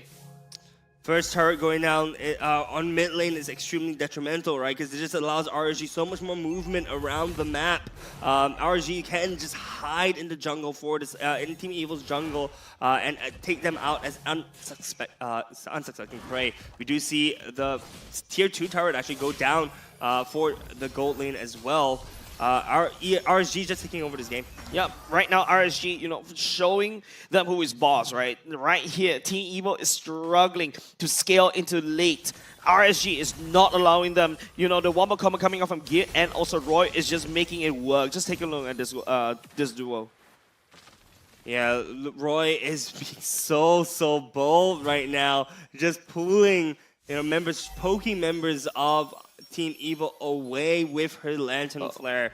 We do see Boyet actually manages to get one turret across the map. They are playing the 4-1 composition, so Boyet is getting a little bit much needed gold in the pockets of Team Evil. Yep, BOD already secured for the side of Yon already. You can start to see CS shredding these turrets.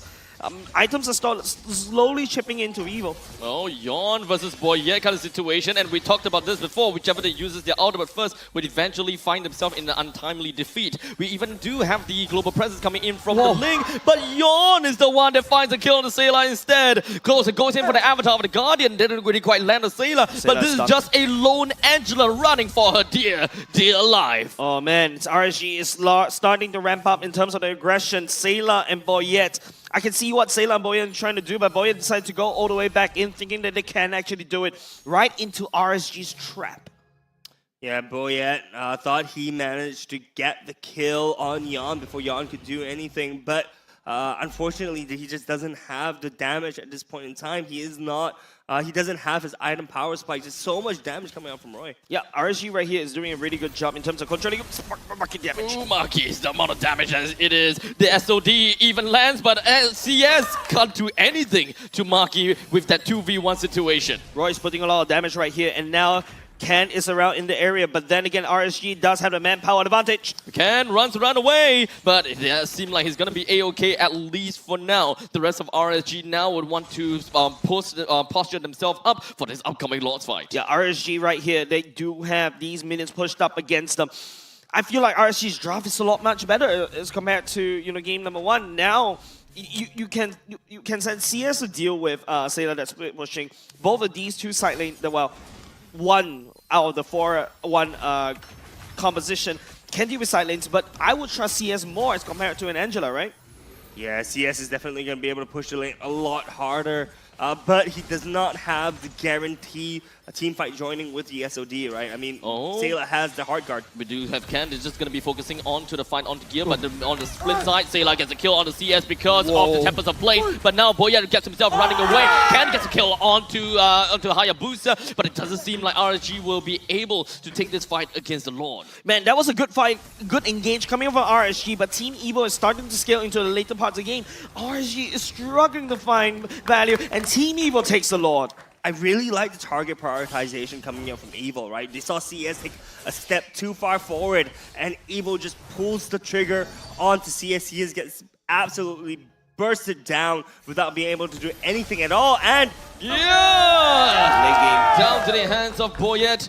We are in the late game now. We are in the end game now. Although we're only like 12 minutes in, but that definitely is some point in time where we can do something. But the Lance of Flare connects down to the Boyet. The Tempest of Blaze gets himself out. Yeah, and Evo does have the Lord advantage push as well.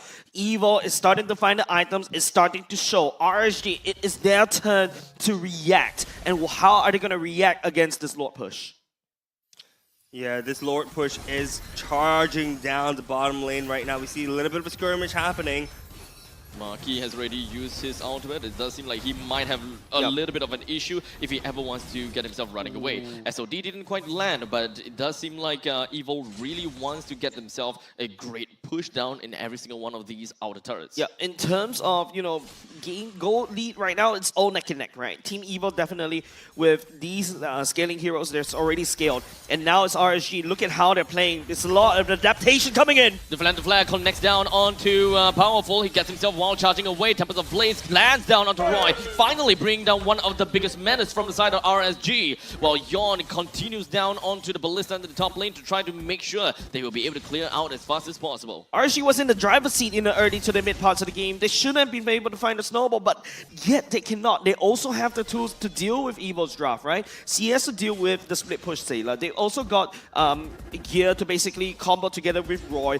You drag one person like Ken or perhaps Powerful, you should be able to just pop off the procs from the Juicin.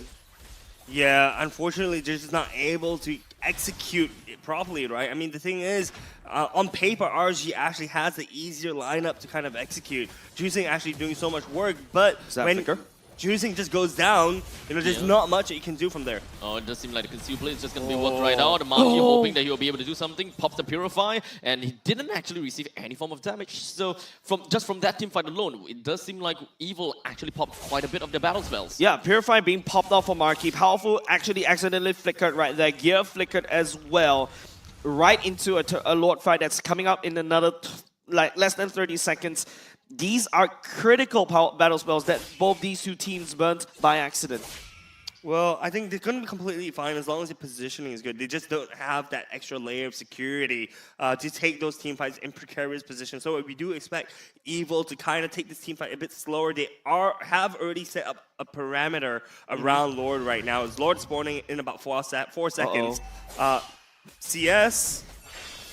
Does seem like he went in for the Tempest of Blaze, not quite enough to get a kill down the CS just yet, as Gear make sure that he's going to be safe and sound. But because of the Finch points, he can actually join into the battle from the other side. He closes it up onto Closer. And now for Yon, goes for the Ogi Shadow kill. The rest of the members from inside the RSG will want to slam themselves onto Evil. The Avatar of the Guardian actually lands on the boy yet. But Closer is so deep in. Will he be able to survive? It doesn't seem like he will be able to. Ken goes in for the Raging Sandstorm, sacrifices himself. Oh, maybe not quite yet. He managed to get himself the Winter Crown. But he bought just a tad bit enough time for himself. Man, RSG forced Evil to burn all these massive spells, sees an opening, and they get it. Now, this time around, RSG focuses on the Lord down, but Marky is starting to take out a lot of damage. Oh, Marky, you really gotta have to get yourself away, but this is gonna be a 1v1 battle between the two marksmen. But now the Tempest of Blade lands on the CS, brings him down. And now Boyette, he wants to continue as he's the only one alive from the side of Evil.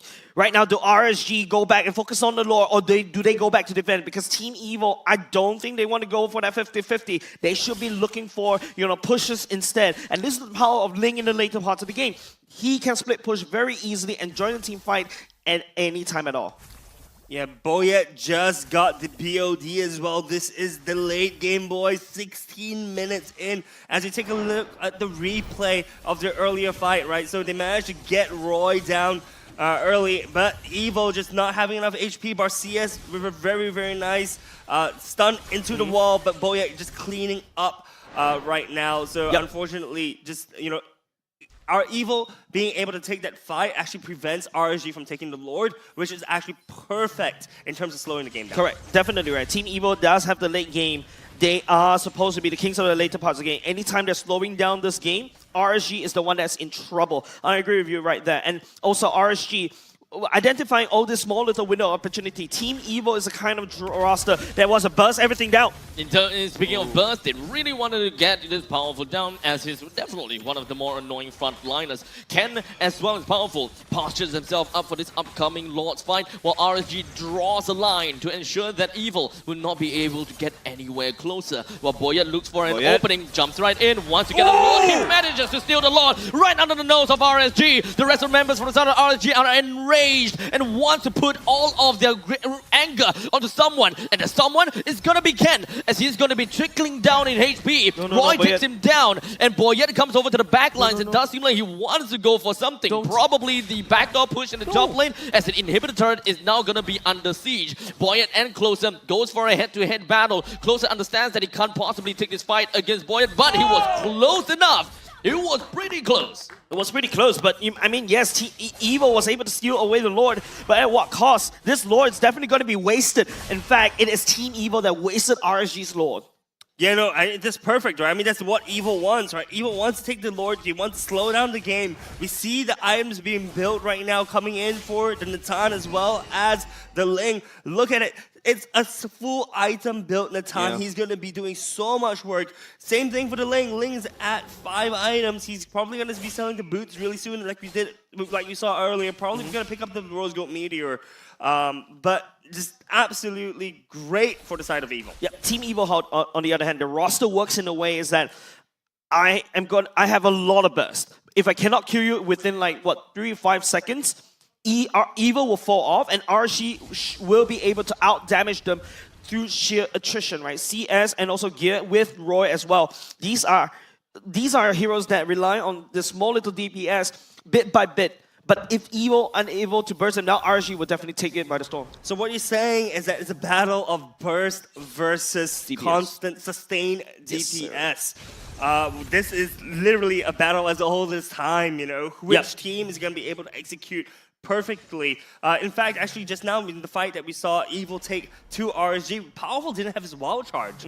So honestly speaking, Evil has the easier time, right? RSG right now is adapting to Evil. RSG just needs to blow massive ultimates, right? You blow up Powerful's wild charge, there you go. That's their cue to enter. Whereas Evil, on the other hand, starting around the mid-game part, that's when they start to shine, is when they figure out how to play around RSG. I cannot handshake front to back. I have to go for these flanks. Yeah, honestly speaking, Marquis, this game feels a little bit like a Vanguard game, right? In terms of protect the president. Not about that again. It feels like that, man. Churros must be smiling right now. Like a game of protect the president. I mean, look at this, right? Evo just drawing a line around Marquis, ensuring that he has the space necessary to just churn out the damage. Yeah. So honestly speaking, 15 seconds, we're gonna see a Lord fight, definitely. Look at how RG is pathing. They are shoving away. Hold on. Oh, Ken. Oh, Khalid, you might be in a really bad spot, but hey, the quicksand gonna get him in a pretty okay situation. Wild Charge! Powerful with a two-man wild charge. Avatar the Guardian is just gonna be splitting up the battle into two, but that is more than enough of a retreat move from the side of RSG. Well played by both of these two teams, right? RSG trying to pick off Ken right there, but Ken cannot be picked off, so it's okay with back off. That's one massive ultimate and also flicker being burned just by RSG. And then you saw how, how they try to isolate Powerful using closest ultimate. Wonderfully played, but now they're going to both go into this. Oh. The Tempest of Blade gets himself out. The massive amount of shield that he's getting from the hard guard should be able to get him to be safe and sound for now. But how long can he stay around? He's gonna have to wait for the perfect opportunity for him to eventually be able to steal the Lord. So now with the rest of the members from RSG, they're holding down to the Lord. They're waiting for the time while Boyet stays over to the back line, the background, waiting for the right time. But RSG, they're not really hitting the Lord at all. 5.4, and Boyet steals it off from the side. Roy goes down over from Evil Jungle, and Evil have yet to lose a single casualty as Boyet runs right into the face of Gear. It is Ruby going up against the lane. Wow, it doesn't seem like things are going to work out so well. Yawn all alone inside of their own bubble buff. The only shadow kill executed, hoping that he will be able to get him to buy a little bit more time. Evil takes this game by the storm. This final fight is all they needed to really get one full push, full in, and that is how Evil clinches themselves. Game number 2 right into their pockets. Man, Team Evil right now, remember the biggest problem earlier just now is that they were impatient in burning off all these skills one by one. They figured it out halfway through and they took advantage of that one. And then they pulled back, let RSG do most of this stuff, because don't forget, the longer the team fight go, RSG can win. So RSG are technically better at holding down the Lord. And what Boyet did, snipes away the Lord right there. Once again, this is 2 Lord steals in this game number 2. I'm speechless, man. Those rescue timings from Boyet is absolutely disgusting. And not only that, the time, the patience that Boyet had, right? He was just chilling in the back. He was, he was drinking some kopi, just sitting in the chair. And then, and then when the time came, right, the trigger was pulled. He went all the way in. He not only stole the Lord, but he also bursted down the right targets at the right time.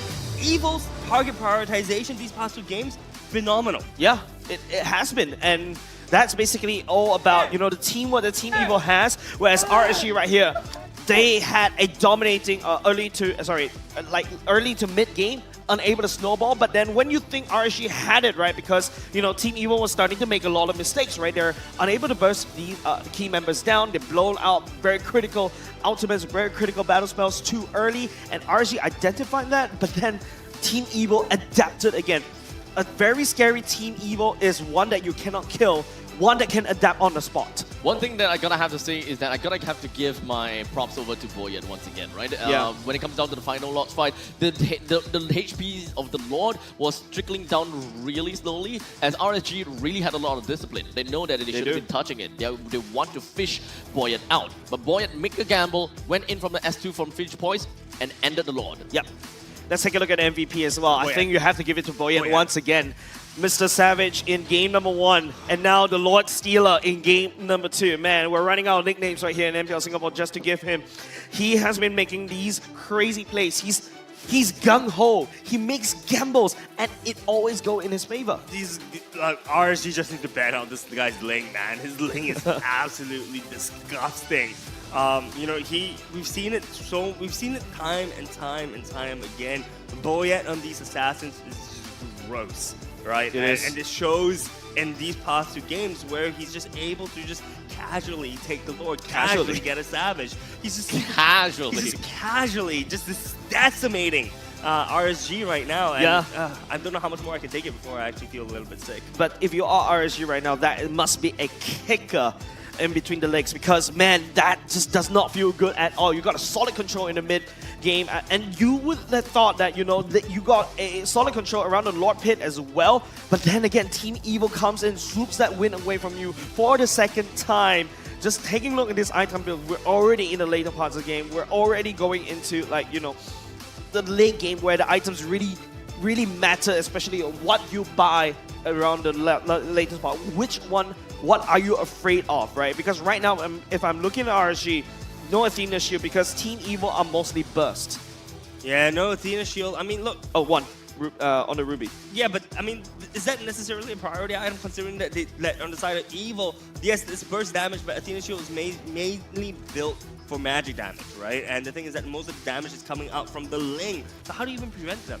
Honestly, before we answer the question, one thing that I realize, and of course I find it to be a very interesting thing, is that usually when it comes down to looking at Juicin, they are usually going for the Clock of Destiny, the Glowing One, and then they kind of go for tankiness with the Antiquiras and even the Brute Force Breastplate. But that is something very different from Roy, right? I can understand the Blood Wings, but to go for the Lantern is definitely something that I did not quite expect. Yeah, they needed the Lantern to deal with Ken and also Powerful, right? Just to zone them Signature away. weapon, right? Yeah, it Lantern for the Lantern. Yeah. You have a Lantern, buy a He's Lantern. playing the law. He's like, you know what? I feel like I need the Lantern to make Juicing complete, right? Yeah, I need a Lantern so that my Lantern hits. Yeah, exactly. I'm good. Okay, to be fair to Roy, right, his lanterns were on point. Yes, right? He I was agree. just zoning away. Literally, if you looked at how Roy plays Juicing, right, his lantern flare would go from left to right. He was like, you know, don't come near me. Stay away. Stay away. You know, and as soon as someone comes into range, he like locks in on that person. But now it's just like sweep left, sweep right, sweep left, sweep right. It's gonna look like a signal or something like that. You know, scouting tool, just kind of like He's hoping, right, that Evil is a fly on the windscreen, so he can just kind of wipe it. Unfortunately, he's not a fly. He's a freaking elephant that's got smashes right through the car. Yeah, and it's right? Roy's doing exactly what you need. You need to use that tool to zone away Powerful, to zone away Ken, and basically chip down the damage with the help of the Glowing One and also the Wishing Lantern, right? And that's a given. But now, looking at Team Evil's lineup, right? I agree. Some people would say you need to be afraid of Marky because Marky's burst damage there. Some will also argue with you saying you have to look out for Link. So basically, Team Evil has a very balanced damage source, and they really hurt. So it's making RSG really hard to really identify what kind of items to build. Yeah, they have diversified their lineup really, really well. And I think for the side of RSG, I really strongly believe that it's time to ban out Boyet's Ling. I mean, you need to pay respect to it. The fact that you disrespected it the first time after he had, was the main cause of 2 different wipeouts. And right now, he's just taking 2 lords from you. Just get away the utility from Ling, from Boyet, right? Put him on something like the Hayabusa if you need to, or just ban away the Fanny, ban away the Haya, ban away the Ling. Just get rid of those 3 main assassins, which are so prevalent in the meta right now, and Boyet looks so comfortable on. Yeah, right now, it's just, I think that's game number 3 that RSG has to look out for. But looking at the emblems, check. Yeah, of course, wilderness and agility for Sela, he has to be in everywhere at any time. Roy went for tenacity instead, so that, you can just tank out more damage, just a little bit more. But double concussive blast on both the roamers and also the EXP laner so that they could help and wave clear faster. And you can see, CS, the Master Assassin in the early game, you're expecting more from CS to be able to deal with Nathan, especially in the early parts of the game. What Marky did was right, just hunker down, and my time to shine is late game. Yeah, look, I think Evil played this game. Well, there was a little bit of a hiccup at the start, right? You do see 3 turtles go over to the side of RSG, but Evil played it really well. They knew their strengths. They knew when their time was to shine, and they played to their strengths, right? They hunkered down early, like you mentioned. And, I think that's a huge shout out for the side of Boyet, because Boyet also managed to stop the Lord once, steal the Lord twice, so slow down the game enough for Evil to actually take the victory in the end. You can take a look here. This is very interesting, right? The damage dealt from both these 2 teams. In fact, it's RSG that does more damage because of the AoEs and also the DPS. But Team Evil is very effective in this because they're mostly burst. So that's why you see a lower damage dealt, even though both these kill score almost on par. And apart from that, I think more or less the stats are almost equal, right? Because Team Evil was the one that managed to find a small little window of opportunity, stab him in the back, and then after that, end the game from there. RSG, on the other hand, they are basically your standard fighters, right? They're just your standard person that just want to hack and slash, want to fight front to back, and Team Evil is that small little rogue. It's a glass cannon of a roster, finds that weak point, stabs him, and then proceeds on to end the game. They find the kink in the armor, right? And they put the knife right there. And I have to say though, even though, yes, Evil is this burst-heavy composition, right? A lot of the fights in the late game, actually Powerful had used the wild charge to escape instead of engage, so it goes... I want to raise the question whether, if Powerful had his wild charge, would the game have ended faster? Would it have ended faster? Probably. Yeah, probably. I would say probably. RSG was baiting out massive utilities. Yeah, okay, so now when we were on the topic about bursty composition from the side of Evil, one thing that we gotta have to remember as well is the very fact that Sailor is playing as position 4, and the fact that he is on an Angela is not those recreational mages that actually... Recreational mages. Mid laners are recreational to you? Yeah, yeah. The standards are weird. Recreational. I'm role shaming you right here. Hey, EXP laners are weird. Hey, I will say whatever that I want. Okay. About mages. Only mages. Okay, now tell me. So what's the point? The point is that Sailor is not your normal mid laners, right? And that's why in terms of like the goal, which one do you floor, right? What kind of position is that what you're trying to get to? Main thing is that they don't have a mage that can really burst people down. And that is where the mid game, they would generally start to suffer a little bit. They did. I can technically understand that when it comes down to the in the early stages of the game, you do have a Khalid that can actually do a lot of damage right on the start. We saw how Ken immediately invaded the jungle, albeit it didn't go too well for him, but still, it definitely worked things out pretty effectively for Evil at the end point of the game where, Maki finally comes online. Definitely. Let's take a look at the top 4 right here, ladies and gents. It's, of course, a little bit more variety that we're seeing at the very least. You got Rich Guy from Boyette. You also got mostly the damage being done by Juicin. Of course, it's Juicin that just holds a lantern out and just slowly burns everybody down. Powerful taking most of the damage as a Grok, which is kind of surprising to me. Then after that, you also got Best Wingman onto gear. Yeah, sorry. So honestly, I think this top 4 was very expected.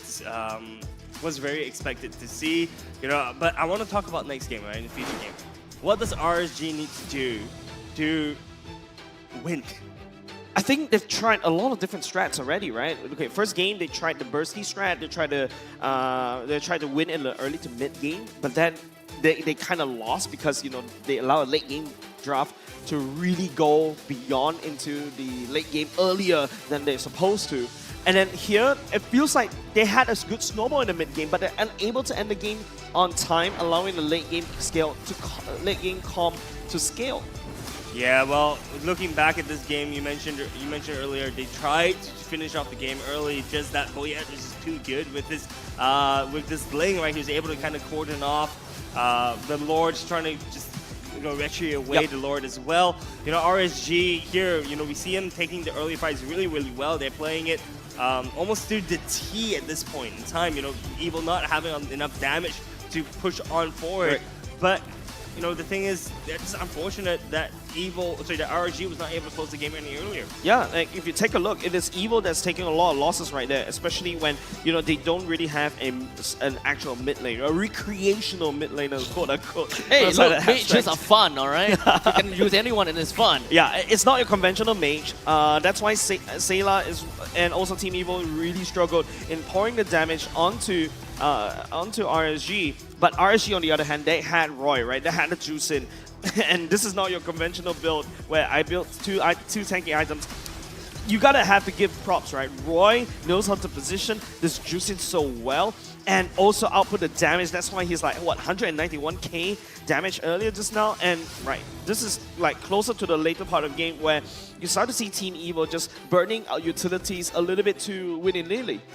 Yeah, they're a little bit too loose, I think, with their ultimates. But here, I think it's still completely fine, right? They just lost, I think, the second Lord at this point in time, but they still had a chance this to one. come back. But this was really the nail in the coffin, right? Where Boyette, you see him just chilling at the side, trying to get as much HP as possible, manages to steal away the Lord, and immediately goes for the low HP members of RSG, right? Killing off Gear, killing off, I think, Roy earlier in the fight as well. So honestly speaking, Evil playing this so well, playing to Boyette, one of the strengths and one of the core members of this team.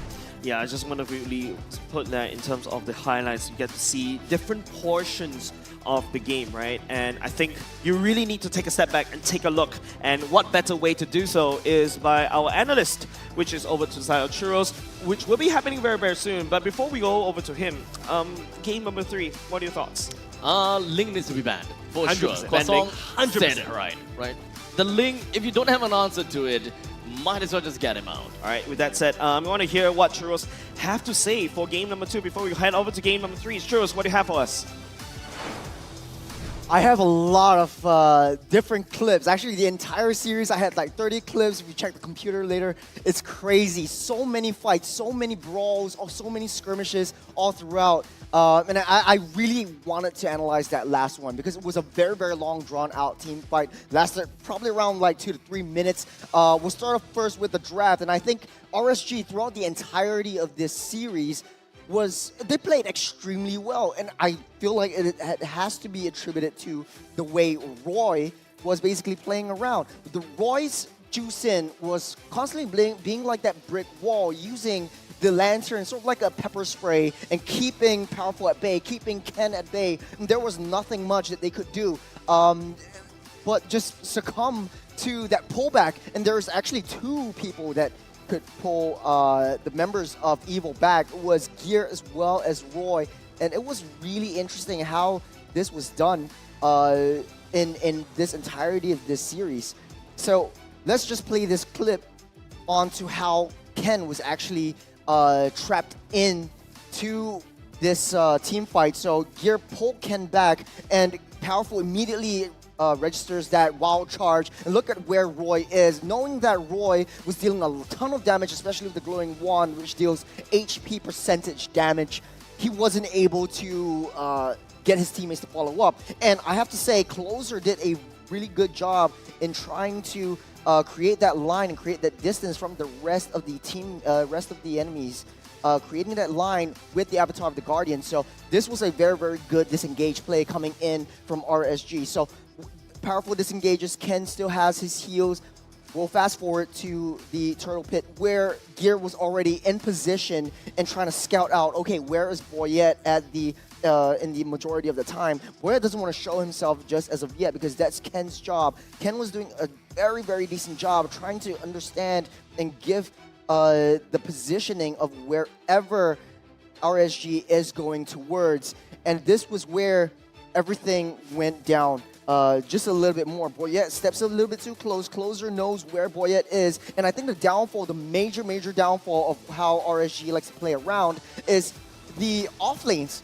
Angelo's pushing in. They have to send one member back. And I think if RSG in game number 3 is able to fix how they're able to split push and how they're able to manage and control the waves, especially the side waves throughout the Lord fights, that will be much, much better. Now that since CS is not even in position, Gear pulls Boyette back. Yon deals a lot of damage, but Boyette still has Tempest of Blade, so he pops himself out. So we'll fast forward this fight where the Spirit of Destruction just barely misses Boyette by a hair, and we'll see this entirety of that team fight where Closer took a lot of damage, a little bit too much, where he sort of wanted to go in. So I'll just have this slow down just a little bit more, where Powerful and Boyette was able to identify that position where Lord, the Lord's HP was going super, super low. There was actually 2 team fights that was happening at this point. So we'll let this play out just a little bit more because this is really, really interesting. Yon's already in position. He's got the shadow kills. Marky pops in with Entropy. It's created 2 different team fights. Yon and Gear on the fight with that Lord. So both of these fights in these 2 aspects where Boyette was constantly having this position to see where that Lord is. He wants to go for this, but Marky is in trouble as well. So Ken immediately gives additional support down towards his marksman, knowing that as long as Marky is safe, knowing that he has a little bit more shield, they will be able to survive all these skirmishes. So I slowed down just a little bit. Powerful knocks it up with the wild charge, and the rest, as they say, is history. The damage coming through from all sides, and I like the fact that RSG was able to fight in this case. But the fun fact is, RSG has never been in third place before. It's always first and second. Evil one game away. Will they take it away? Casters, over to you. Oh man, Churros, you have to teach us history lessons, right? Yes, you are right. Team Evil has... This is probably like one of the first few times where... No, actually no. This is usually the case where they will always falter in the lower brackets because they always lose out to, like, I don't know, some of the top tier teams such as RSG or even be it Slate as well back then in Season 4. I think their highest accolade was for third. Third place. Third place, Yep. okay. So the very fact that they managed to get themselves probably a record high at this point in time it would definitely be one thing, right? Yep. But it's another thing for them to be able to 3-0 against RSG. Man, if they can 3-0 that one, I mean, not look, feeling good I for was, RSG. I was thinking that it was gonna be either 3-1 or 3-0. I mean, look, when you're looking at the comparison of games yesterday, right, and the quality of the games that Evil pushed out versus the quality of games that RSG pushed out, it's kind of pretty telling, man. Yeah. So you know what I feel like RSG definitely have to do? They definitely have to up the game. And you guys can up your own game too, because you can experience next level mobile gaming with the new and latest Samsung Galaxy S24 Ultra. Yes, flex it boys, flex it. With Samsung's most hyper-realistic mobile gameplay yet. It is equipped with ray tracing, by the way, for hyper-realistic shadows and reflections. So you get to watch your favorite mobile character and battlefield come to life in stunning detail. By the way, those two words, I will only say it on PC, but it's basically a pocket PC right there. It's actually kind of crazy they're able to pack all that tech into one small little thing. When speaking about hardware, the Galaxy S24 Ultra is a gaming master thanks to a powerful processor and efficient vapor chamber to keep things cool under pressure, and with a massive battery capacity as well to power through long hours of intense gaming. With all these epic features coming together to work its magic, the Galaxy S24 Ultra is every gamer's ultimate weapon for ultra-realistic yet smooth graphics, even through heavy-duty games. Plus, it comes with a massive 6.8-inch display encased with sleek titanium, and it's not only just stylish, by the way, just flex, keep flexing, keep flexing. What are you guys doing? No, flex the phone. Yes. Flex the phone. And not only stylish, but also incredibly durable and scratch resistant. Now, give me your phone. I'm gonna throw it right now. You see, right? I have to say, the phone itself, right? I've used this without a cover for a very long period of time, and it feels so good. I haven't had it really feels so good without used a cover. a phone without cover, and I feel like getting this phone definitely allows you to do so. In the meantime, for me, I am a strong believer of not getting screen protector. Because let's be honest here, the glass is hardcore. It's been in my pocket for all this time, and I don't see any semblance of a scratch at all since the start of its days. This guy. I kid you not, man. Like really, I'm considering switching over to Samsung Galaxy S24. You should. Give me one piece, thank you. Wait for the S25. All right, so going into this picks and bans, guys. RSG versus Evil once again. Let's have a quick recap. You know, I think previous in Game 2, we saw RSG trying to go for a little bit more of a sustained DPS composition that would focus a bit more on the early game. Whereas for the side of Team Evil, they've identified that they want to go on for a late game team composition. But yeah, it just didn't work out. Yeah, I think right now it's just we're just waiting for the draft right here, and definitely they need to really find something somewhere or anywhere, right? And you can see like the general morale of RSG. I feel even in between games it was a little bit low, and of course, you know, we just have to look at how they're gonna draft this one properly right now, because just look at Yon, just relaxing, just chilling right there. I don't know what's going through his mind, man. I think the main thing that they're gonna have to do is to ban the link. That is the most important thing that they gonna have to do, okay. right? understandably, like you said, the morale is low, and the fact that they got 2-0 so far, definitely not great for their mental. And the very fact that Game 1 ended in such a way, it definitely had a lot of impact on the Game 2. Although I gotta have to say, Game 2, they definitely did better. So hopefully this is gonna be an uphill climb for RSG to kind of get themselves right back into the right mental state. It's an uphill climb with a normal bike without gear. Oh yikes, that's actually really That's tough. actually But they do very have gear. So yes, they have gear. Yeah, so I really do That's hope. good. That's good. Thank That's you. good. Thank you so much. How long have you thought about that? It just came into my mind. Wow. Okay. Yeah. That's amazing. I told you, it's natural for me. But speaking about gear, right? Gear definitely has to pull all the stops right now because this is the moment where they're one game away from, ending their journey right here. Yes, I mean, it's top 3, top 4. It's still not too bad in a sense, but like, I feel like RSG definitely looking to regain that glory that they had in especially Season 8, right? Where they had a full-on, a Singaporean roster that ended in top 2, which is great. But also, this is Team Evo that we're talking about. Team Evo definitely has never tasted a Grand Finals air before, and this is their moment where they will stop at nothing to make sure that RSG doesn't get there. They're gonna have to go for the 3-0, guys. And I'm pretty sure that is going to be a great thing for their mental state in a while later. As going up against NIP Flash, it is definitely a behemoth that they're gonna have to work on. And how exactly are they supposed to do that? Well, they gotta have to 3-0 RSG. Turns out the ban is already going on already, in fact. Sorry about that one. Seems like right off, Fanny and Jusin and also Khalid ban away. Edith ban as well for the side of Evo. RSG, on the other hand, takes away the chip and Angela, Hylos, and Moskov as well. And this means that, that's going to be the Cho, Phobius, and Hayabusa for Evo. So no Link this time round. RSG is the one that took the Link instead. Being on... I believe that they are on R1 and R2, so that is probably why they managed to get themselves the Link, because it's kind of weird for me to think that Evo will be in B1 and actually picking up the Cho first, But regardless, how that is going to be working towards their way with a Bruno being thrown into the ban, which is definitely kind of a surprise, with an Aurora being thrown into the banning pool as well. Okay, yeah, RSG. Wait, what a second. Pig face. Wait, yeah, RSG R1 and R2. That means Evil first pick. They actually didn't pick up the link. Yeah. Which is quite interesting to me, if you ask me as well, because Ling is so prioritized heavily by Evo for the first 2 games, but they let it slip away. They gave it over to the side of RSG. But at the very least, they still pick up a Phobius for themselves, so that's still a S-tier pick. And there's also the Hayabusa, which is also another S-tier pick, right? But now, this is going to be interesting, right? Because we haven't seen Boyet pilot the Hayabusa for today only.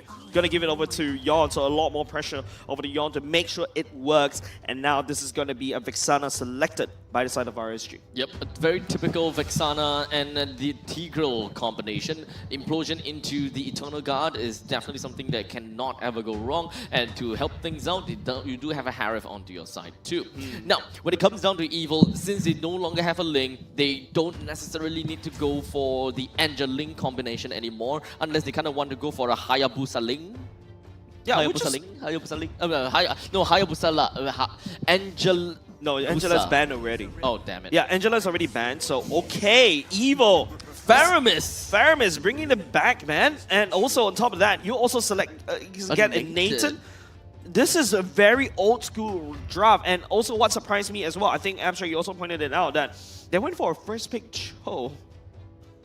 Is this Season 7 all over again, guys? It feels like Season 7, except instead of the Hayabusa, we had other things like the Barats, but this is very. Oh man, I haven't heard of that in a long time. Yeah, I'm a little bit confused. Like Faramis has dropped in terms of priority because you don't really have like solid tanks, like tank junglers anymore. And even if you take a look at Team Evil side, right, who are you supposed to put a Nether Realm on? By the way, before we go on there, that's Boyet has a 75% win rate on the lane. In fact, 6 win, 2 losses since the regular season. And that's why RSG need to snap pick that right away, which I'm very surprised, right? Team Evo don't prior pick Link in the first pick.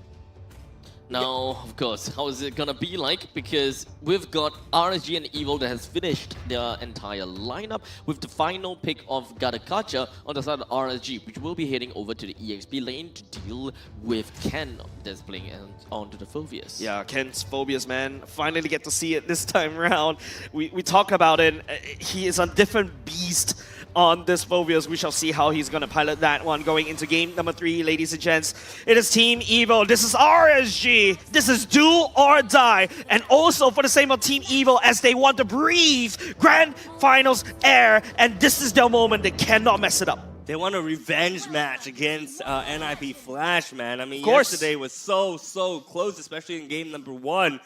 So I'm really excited if Evil is able to cross the finish line. Okay, now RSG, they just need to make sure that they have to fight a little bit longer. This is just a small little step into a survival. If they want to do this massive comeback, they need a perfect 3 game, and that's a tall order for RSG. There's a quick force on the Retribution onto the side of RSG. So now Ling is going to be working his way onto the purple buff without a Retribution to work with. So there could be a chance that Evil wants to attack onto the purple buff as much as possible. But for now, the main thing that they're looking out for is Gear as he flickers himself away. But Boya still have a shadow that's embedded onto the Tigreal. Gets him down almost immediately. Roy, expensive flicker as well. The next one that's going to be on the chopping block is going to be closer with Powerful living with only a fraction of a pixel. 2 men down at the first minute mark. The ambulance don't even have space for that. I loved how Evil moved around that map. Once Yes. they identified 2 members of RSG was corralled in the top half of the jungle, we saw Evil immediately move up to that quadrant of the jungle. And Evil now has just taken the lead, 800, 900 gold right now up in comparison to RSG, which is just really good. Yep. Evil has been dictating the pacing of the game in game number 3 and game number 1, right? When they're so comfortable because they've got Ken on this Phobias, man, they are willing to make all these aggressive moves. Yeah, we saw the early invade in the jungle. Now we do see the first turtle going to be spawning in a little bit soon. Oh, the Shadow Stampede will be able to get a pull down on the Roy and flicker onto Roy, hoping that he will be able to get a kill. Yes, the Ghostbusters gets down the kill onto Roy once again, or not once again, but that's the first death for Roy. Yeah, I mean, it's very surprising, the amount of damage that the Varamis can do. I almost forgot about the Ghostbusters. It can be quite painful, especially when you got a lot of people stacked up. But now, first turtle is ready up, ready to go. But Team Evil is all solid control. But look at Powerful. He doesn't really care. Powerful may have been... Who was I kidding? He's not even caught out in position. He just turned level 4 as well, so Wave the Dragon is up for him should he want to use it. But RSG chooses not to fight this right now. Free turtle goes over to the side of Evil. Yeah, Powerful is giving so much vision, right? And RSG, you know what this reminds me of? This Powerful JPL? on this... Yeah, Cho. It reminds me of JPL. Yep, it's The movement is similar. almost exactly the same. The only difference is that Powerful is a lot more aggressive by actually touching the enemies. What JPL usually do is he just kind of stand there idle and be like, look, this is information. Yeah. I mean, a lot of people start to respect JPL on this show, but this is my first time seeing Powerful just extending so much of this pressure. He's trying to make himself known that, hey, yes, I am a jungler, tank jungler, but I am a very sick Cho roam. Yeah, look at that. 0-0 and 3 ends. Only 3 minutes in the game. That means they've been maneuvering around the map almost every minute of this game so far. In fact, look, Roy has to go be at the bottom side right now. Oh, Whittled the Dragon actually connects down onto CS, and now Gear, with just a sliver of HP, walks himself away as Roy joins into the fray. I mean, if I tie a paintbrush on their feet of Team Evil, every single member, the map is solidly filled with colors because they're so active around the map. Look at Ken. He's making his way down. Damage. Purify just going to be popped on the side of Sailor. The Ogi Shadow Kill also connects, but unfortunately most of that actually hits down onto the Eternal Guard. CS hoping that he'll be able to run away, and there we go. Ken finishes it off with the final hit of the Infernal Pursuit. At the cost of his own life, super value. Super valuable. I mean, you train an EXP laner for a gold laner. You take that trade any day. But Team Evil, like what I mentioned, there's like, what, 5 men down bot earlier just now? That's just crazy coming up Team Evil. They're not letting out the pressure onto RSG, and it's slowly choking RSG out. I think it's really smart as well, right? Because Gato can't really push super hard as well, right? He only has his first skill, which is able to kind of clear minion waves, but even then, he doesn't really clear super quickly, especially in the early game. So it was very correctly identified by Team Evil to utilize Ken to go bring them down to the gold lane.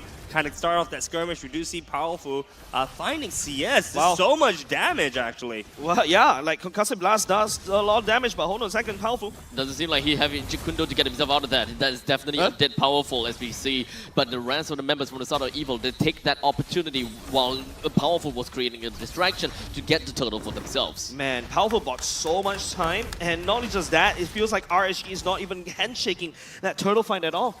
No, they couldn't. I mean, even if they wanted to, they can't, right? They need time to farm up, and right now there's just no time at all. Marquis doing so much damage, manages to get away with the distortion, with the ultimate. 1v3 right there, and second skill from the Nature turns out to be a very good combo breaker for Gear. So Gear has to be really careful in terms of where he dashes and how he implodes. Oh, the Terrify connects as well as the Eternal Guard. Boyet wasn't able to find that opportunity to be able to burst anyone underneath that tier 1. Okay, at the very least, RSG is picking up some kills back. They're starting to pick up a little bit more momentum because this is the mid game. This is where they do have a little bit of prio. Implosion connects Purify from the side of Maki. He's going to be safe and sound for now, while Powerful joins into the fray. Whale the Dragon connects down to the Roy and almost getting it. Oh, the Shadow Stampede! Double pull from the side of Evil. There's no way, Jose, you're going to be running away from all of that. Powerful flicks himself away. Now Sailor pops up with the Cult's Altar and just hoping really just work on something over here. CS down, Gears down. Evil, they're just stampeding through RSG. Yeah, literally stampeding. Spam the recalls, man. It's literally a horse recall being shown right there for the side of Team Evil. The masterful movements coming out of Powerful is crazy. That was absolutely disgusting. I mean, look, no one from Evil died. I wasn't in the expecting exchange. that one as well. I wasn't expecting Powerful to be this good at this show. So much respect for Powerful's show. You don't ban it. Sure, I mean, he's just going to play it, and he's going to be that same pain in the side that he was in Game 1. He just has so much map presence on this show. Yeah. It feels like he's everywhere. Yeah. Anywhere. He's on this everywhere, map. anywhere. Literally, like, you can basically just blink, and then Powerful is up top, blink, Powerful is down bottom, blink, Powerful is mid. RSG cannot react to this kind of pressure. And now if you take a look where RSG is, the mid lane is already cracked open, bottom lane is all clean up, and now we're going into only the third turtle, and Yon is unable to even hold a candle against Marky. You know, it's insane, right? Yon has been power farming this entire time, but he's just not even a hit in terms of EXP to Boyet, right? Boyet was a level 11 first, Yon just hit level 11. So you expect, you know, at least if Yon was just solo farming, that he would be a hit in levels or gold, but I don't think he is. I don't think he is. He's already used Tempest of Blades. It's gonna take some time before it's coming up, but the turtle is already being pressured by the side of Team Evil. Powerful rightfully there, and there's goal, Ken. The Inferno pursued down as well as the implosion knocks everyone else up into the air. 3 men up in the air. However, the Nether Realm is just going to be keeping them safe for now. While Closer goes down, and now the next one, the chopping block, is going to be CS while he drops his Zalman Force. He was hoping that he would be able to stay alive a little bit longer, but the Shadow Stampede pulls the gear right in the face of Marky. That is going to be Marky that gets himself a kill, and now RSG at the reckoning of Evil. The Tempest of Plains lands, and this is where Yon wants to whittle down one after another. That is a 3-for-5 trade-off. Okay, that's a shutdown, that's a double kill. In fact, that's a triple kill for, you know, Yon to kind of clean it up. But then again, it's just, you know, it's just one wipeout that's going to be extremely painful for the side of RSG. As you take a look at the replay right there, that's supposed to be a very good choke point for RSG. They've got so much damage in the Zalman Force, they got so much damage on the Eternal Guard, but none of them is pouring because there's a Nether Realm just blocking all of that coming out from Sailor. Yeah, we saw the Shadow Stampede as well, just yoink gear all the way back in and on, and this is where I think Evil overstayed a little bit, right? They saw Ling's ultimate come in, but they grouped up together, right? And that's a huge issue because then Yon can just hit right there and just use his ultimate and it's just free damage, free kills. So that was a little bit of a slip up from the side of Team Evil, but you know, they're still definitely in this. Looking at the map, it feels like RSG does not have enough damage as of yet, but it could also be timing, right? Sailor's, oh, hold on a second, there's a fight. It does seem like CS is not going to be alive anymore, as the rest of the members from the side of Evil, they're just going to be huddling up onto Roy as well as Gear. How long can they stay alive for? That is the biggest question, as we do have a quick little charge from the side of Tigro, but the Infernal Pursuit lands and gets some pretty good damage in. It does still continue going on. Unstoppable 3 from the side of Sailor. Even though Ken did go down, the rest of the members from RSG definitely isn't happy about the fact that they actually lost quite a bit there. 2 members down once again. That yes, Ken, it's okay, it's fine. You throw away the XP laner, they're not very important. I mean, even then, he's trading in EXP laner for more important members, right? Yes. It's a worth it trade that you'll take any day of the year, any day of the week even. Yeah. This is... I was actually roasting Abstract right there, but he didn't react. What? So it's not a successful roast, but you know what is successful though? Uh-huh. Evil's team plan. They're 3k gold ahead right now, right? Yep. And Marky is 2 levels ahead of CS. Hitting level 12 in 10 minutes of the game. Look at that. It's just so much damage. Disgusting. For Marky And Closer's already. going down. And they're going for more. That's not all though. Closer is going to be the next one on to chop and block once again. Evil, they are a mission on a man possessed. And now, Gear down. Triple kill for the Marky. Is this where they're just going to be trading who gets a Savage or not? Because Marky gets himself the Maniac. Boyet went over to the walking Lord. to it. Yawn is hoping. He was a Savage. Look at Marky. Boyet gets the Lord. Peppers ablaze and lands and flies him up in the air. Marky gets that Savage. It's an unofficial Savage.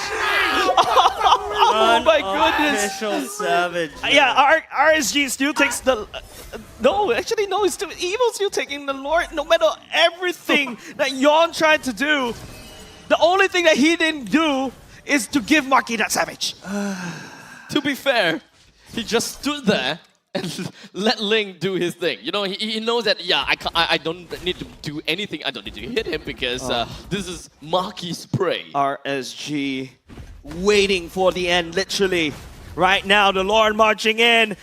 And right now, it's just going to be Evil. The Lord plunders all that RSG wants. But unfortunately, that's going to be the Joe that will be the first one to go down. But unfortunately, Ken is also going to be dead. But never mind, the Ogi Shadow Kill manages to assassinate CS. The rest of the members for the side of Evil, they want to get the kill down on the Crystal. But RSG, they're holding up. They're pushing away the rest of Evil. As Sailor goes down as well. A full team wipe in favor for RSG. Yes, RSG managed to turn this around just a little bit. But at what cost? Mid lane is already cracked open. The core is already half HP, slightly battered. Team Evil, they are really greedy. They wanted to end right there. Yeah, Team Evil biting off a little bit too much, and it could chew.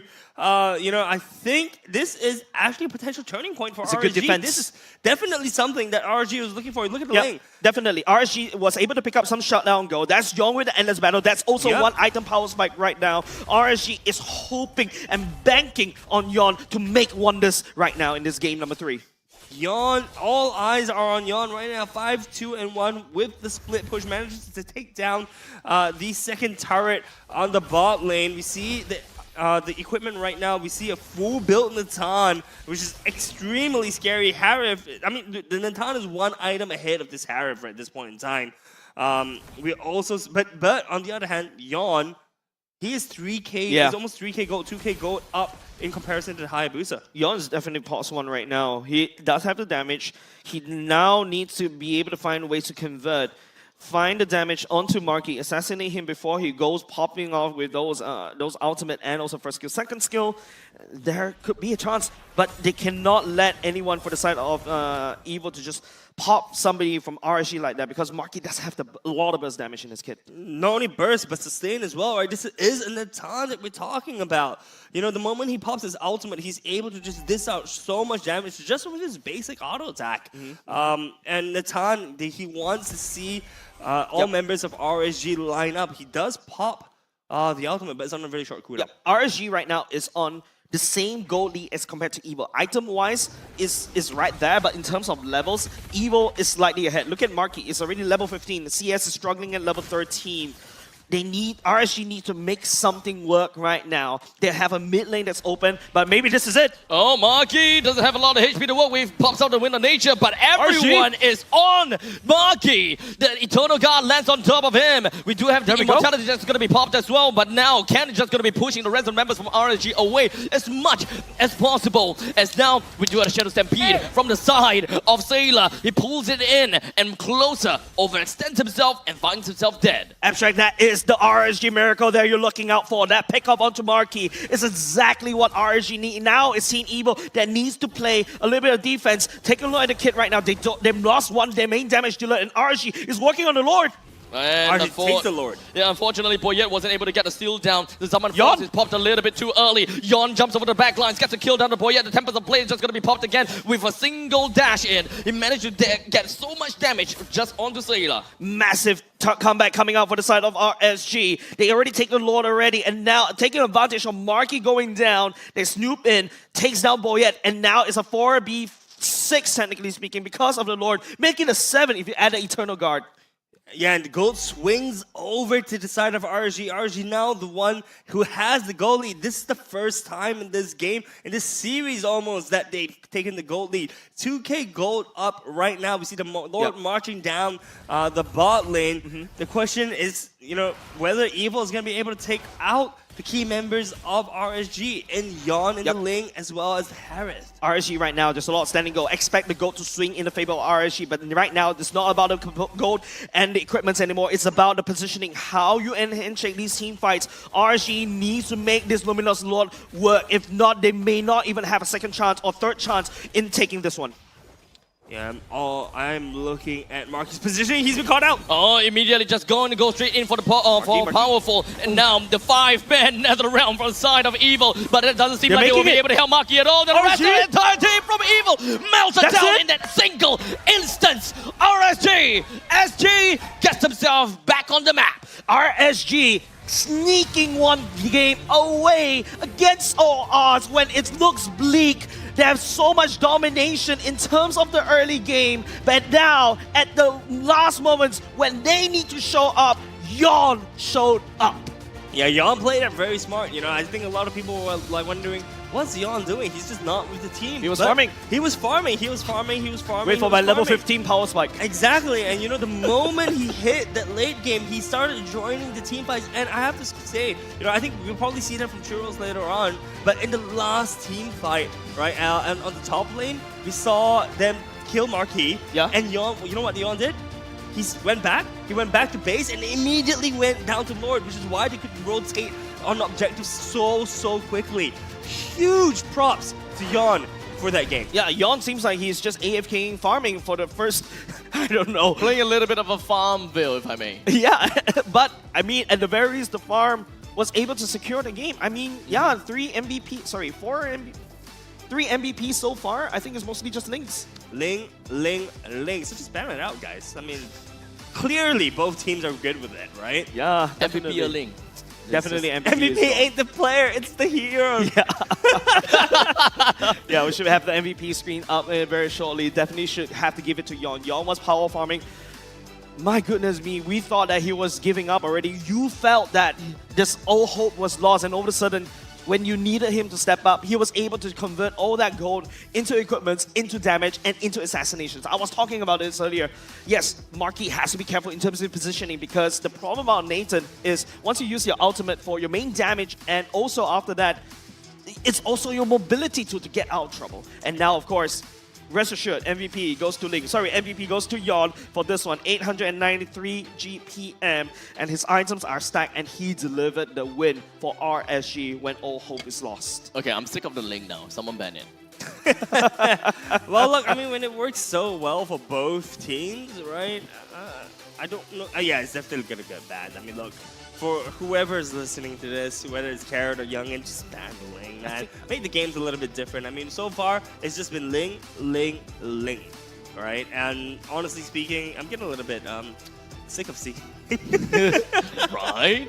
Right? Now, of course, when it comes down to this game, I think that the main thing that the main question we kind of need to ask is if whether Evil could really take that late game or not. Because I believe that with this current lineup that they have, or rather this hero composition, it seems as though they're gonna have to play for the mid stages of the game and just kind of like try to end it before the end game. Correct. Like Evil, somehow they are able to find, how do I say it?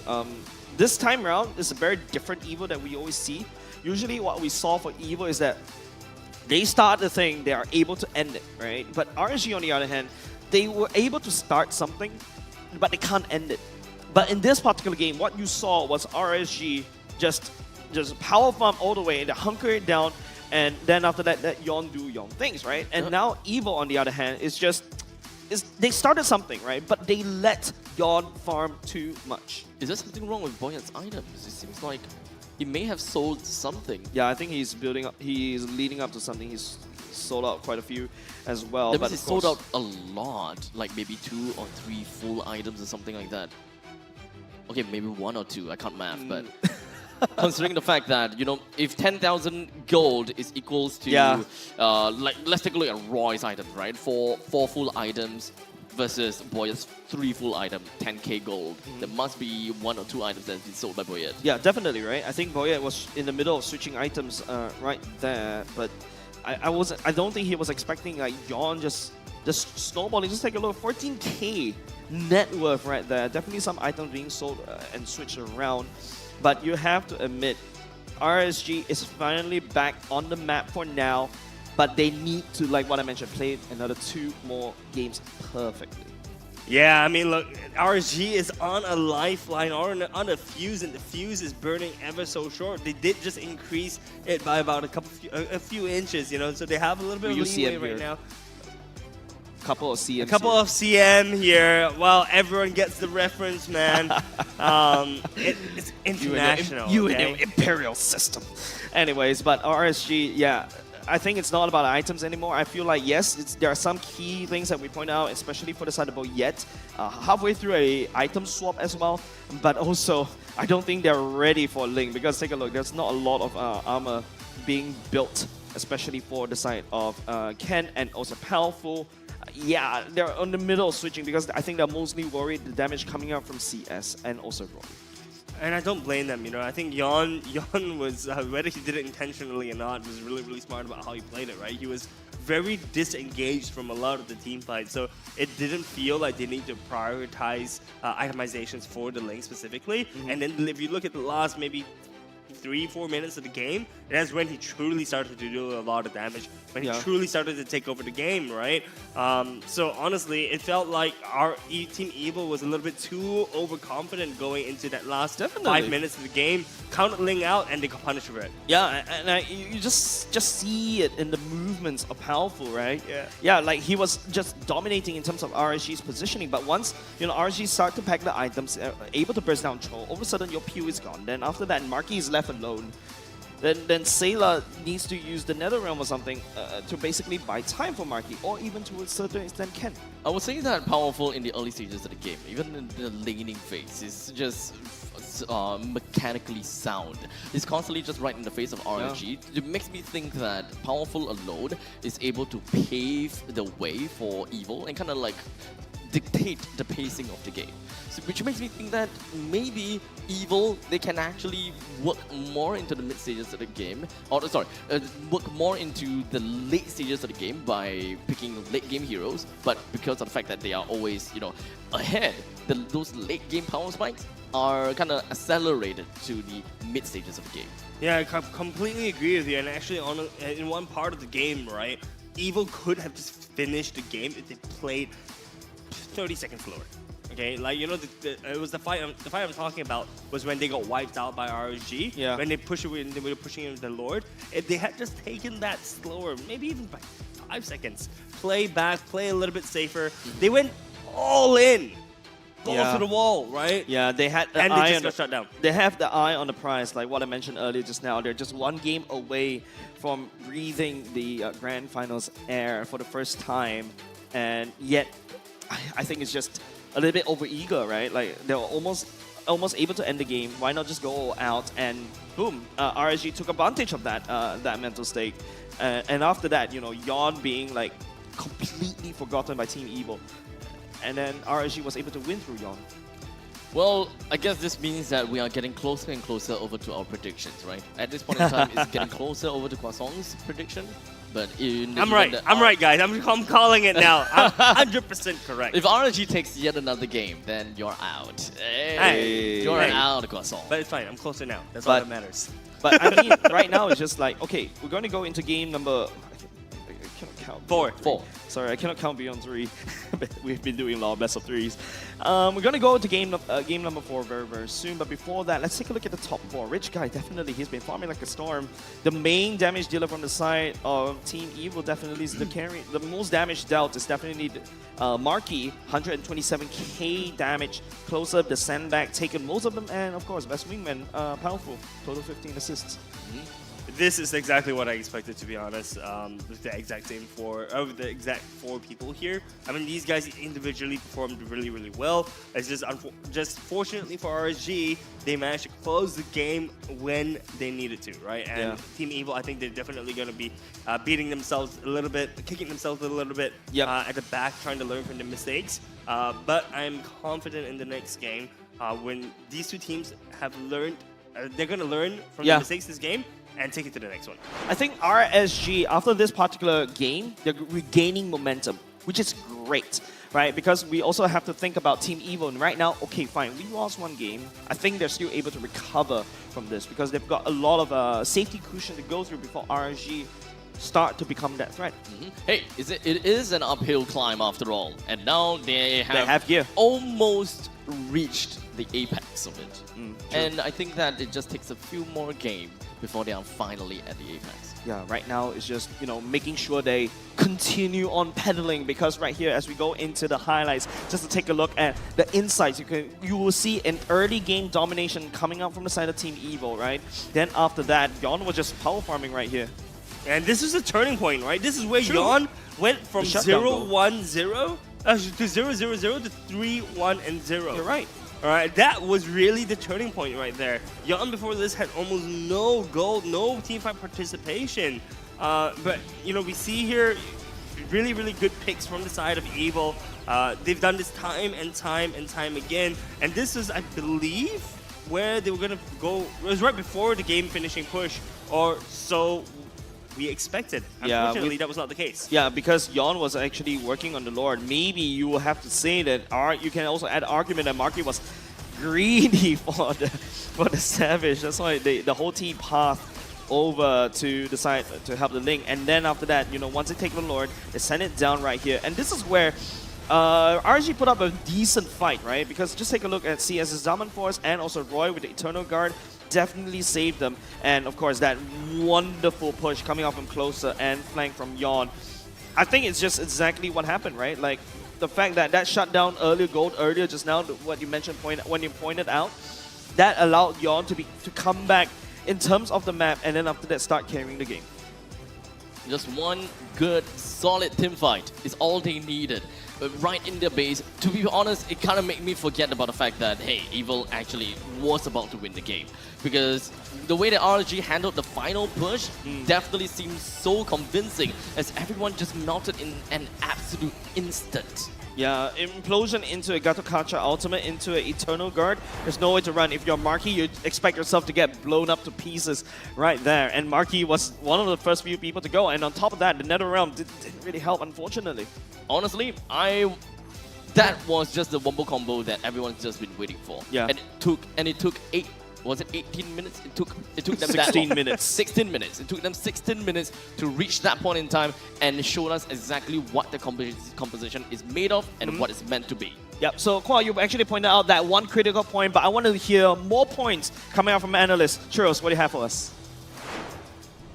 At this high level of gameplay, if you make one mistake, it's going to come back and bite you in the foot. So this is going to be a very, very tough thing to break down if you're an Evil fan, but Evil was a little bit too overconfident with how Marky was playing and the damage that Marky can dish out, that I think it just came around and RSG just identified the win condition.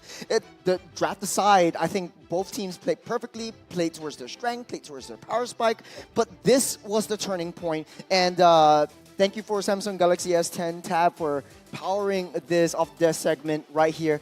This was how Marky just broke down everything. If you take a look at where Marky is, far away from the rest of the team, no backup whatsoever, and their entire composition was just entirely made up of heavy dive comp. Like you have to stick together, just exude the level of team fight presence that you have. There's not one person that could go into the offside, which is what Sayla is there for. You just gotta stick together as 5. And the moment that you split up into 2 different team fights, there's when RSG will punish you. Well, let's take a look at how things break down. Powerful trying to create a space in between Closer and Gear, just not batting an eye. They know their target is Marky, and once Marky gets taken down, just all hell breaks loose. They're just desperately scrambling. And yes, Kwa, I heard you. Ling, right after this fight, he knows that the next target is that Lord. So I'm going to be fast forwarding. It doesn't really matter if Closer goes down, but Ling gets that recall, goes back to base, heals up so that the Evil doesn't know where he is. And he knows that once he goes to that Lord, it's all over, because then Jace, yes, I also heard you. That's 7 people that Evil has to deal with, including the Mini Lord and the Enhanced Lord, for that matter. So let's just play this through. Ling goes immediately to that Lord pit, secures that Lord, next major objective, and Evil was just down 3 members at that point. So this is where everything just goes south, right? The last and final push was where Marky just oversteps his boundary. RSG does the same thing all over again, the same ingredients and recipe for success. It's just the Trap Pop Markies Purify, and they have options. And this was really, really interesting how Gear and Closer is going to be layering in this team fights. Gear is going to come in, he's going to use the Implosion because he doesn't care, because Closer is right next door just to close up that gap. And this was where this 2 players, just their synergy is unparalleled at that point. Gear goes in, tries to pop that Purify first, Entropy already used up, and Gear doesn't really matter, it doesn't really care, because once Faramis actually uses that Nether Realm, everyone just comes in and goes ham. So we'll just slow this down and take a look, the Wombo Combo, Unga Bunga, that the entire team wants to use. You've got Gear with Implosion, you got Closer closing that gap with the Avatar of the Guardian, and you know, the fun fact of RSG not making into the top 3 this time around might not be a fun fact anymore. So, Season 8, Season of Changes. Over to you, casters. Thank you very much, Rose. Yes, we're going to go into game number 4, boys and girls. We expected this game, this series to go the mile, right? Especially to make sure my predictions go correctly. 3-1. So what about you? What do you think this time around? Is RSG able to regain that momentum to basically bring us to a stalemate? I think that they have the momentum now. They should be able to bring it to a draw into a 2-2. And I think that they are more or less upping their game quite a bit now. Nah, you guys talking. you guys talking. Just because you're on 3-1. Nah. Just because you're on 3-1. It's a clear 3-1 for me, man. I mean, look, they got lucky. Yeah, so don't forget, ladies and gents, I feel like both these 2 teams definitely need an upgrade, not only just in the phones, but also in their swag, their riz, their aura, and all you whatever words that you guys are using these days. Of course, don't forget you can up your game with JD. Get 500 free diamonds with a minimum spend of $110 on jdsports.com.sg. In fact, I'm on it right now. You know, guess what? If you do come down to skate today for the playoffs, they're giving out free diamonds like it's cookies, man. You go outside, you just key in, I think, your IDs and stuff like that. You play this mini game, and you're just getting up to, I think, 500 diamonds. I am going out right now. You have a job to do, man. All right, you're stuck with us. And the best part is, right, they are giving like a lot, not only just diamonds, right? They're also giving a lot of free deals, good deals as well. Like I'm looking at this one, this very wonderful tablet right there. The last few days, grand deals up to 50% off. And apart from that, they also carry multiple brands as well. Just to name a few. I saw buy one, get one free. You got me sold, man. Yeah, New Balance, they've got Crocs, Keen, and a lot of different brands. Nike as well, even the Jordans, the shoes look so good. Oh, and, man. W Riz, man. Yeah. Yeah. 1,000 aura. I don't know where we're going. Hey, you said whatever the kids use nowadays, right? Are you a kid? I can be. I know you have a kid. Doesn't mean that you are a kid. Hey, look, Anyways. I'm learning. Okay, we gotta have to keep ourselves in Up check. with the times. Okay. Yeah, Okay? keep out of times, ladies and gents. I have to update my vocabulary, but we have to update right now for this particular game. The draft is ready to go, and RSG on first pick, taking away the Harif, Evil banning away the chip. Yeah, look, it's really interesting, right? Because I think from the side of RSG, you know, I think they're gonna force Evil to ban out the Ling, right? Because technically they are gonna be. Sorry, Evil's gonna be first pick, right? Evil is second pick. Second pick. So Second that pick, means, second so pick. So R1, RSG is forcing Evil to ban out the Ling. Because if they don't ban out the Ling, then you know RSG's it shows that B1 RSG is the can play Ling. it. Correct, exactly.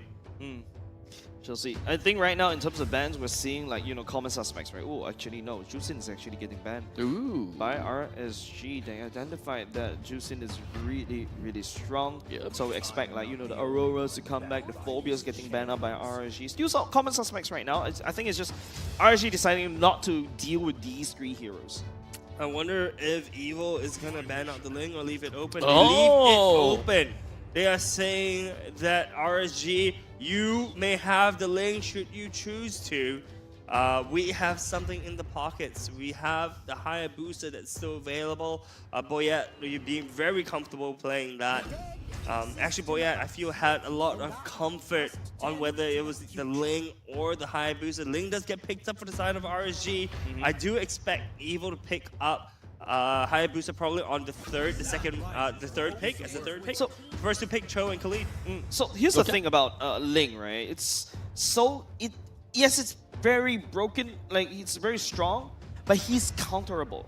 You know where he'll path, where he will go the first time, right? Especially the first camp. The first camp is definitely at a purple buff, and that's why Evo drafted a Khalid, someone, and also the Cho, someone and something that can actually just hard invade the first minute. Honestly, right as you said about the counter, makes me immediately think about Ruby. Ruby is a hero that we haven't seen for quite some time already. Still a very flexible hero.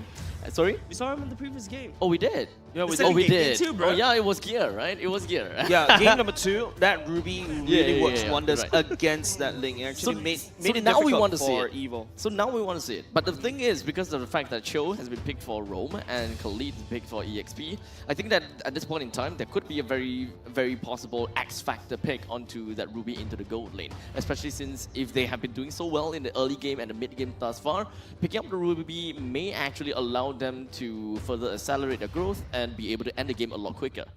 Interesting.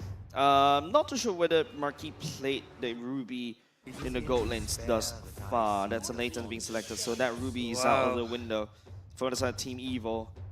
Marquis just and continuing on to play that Nathan to match the Moscow, because Nathan is the mage version of the Moscow, because being able to dish damage in the AoE based on your basic attack. Nolan being banned out. I do expect to see a higher ban. It's strange that they choose the Nolan instead of the higher first.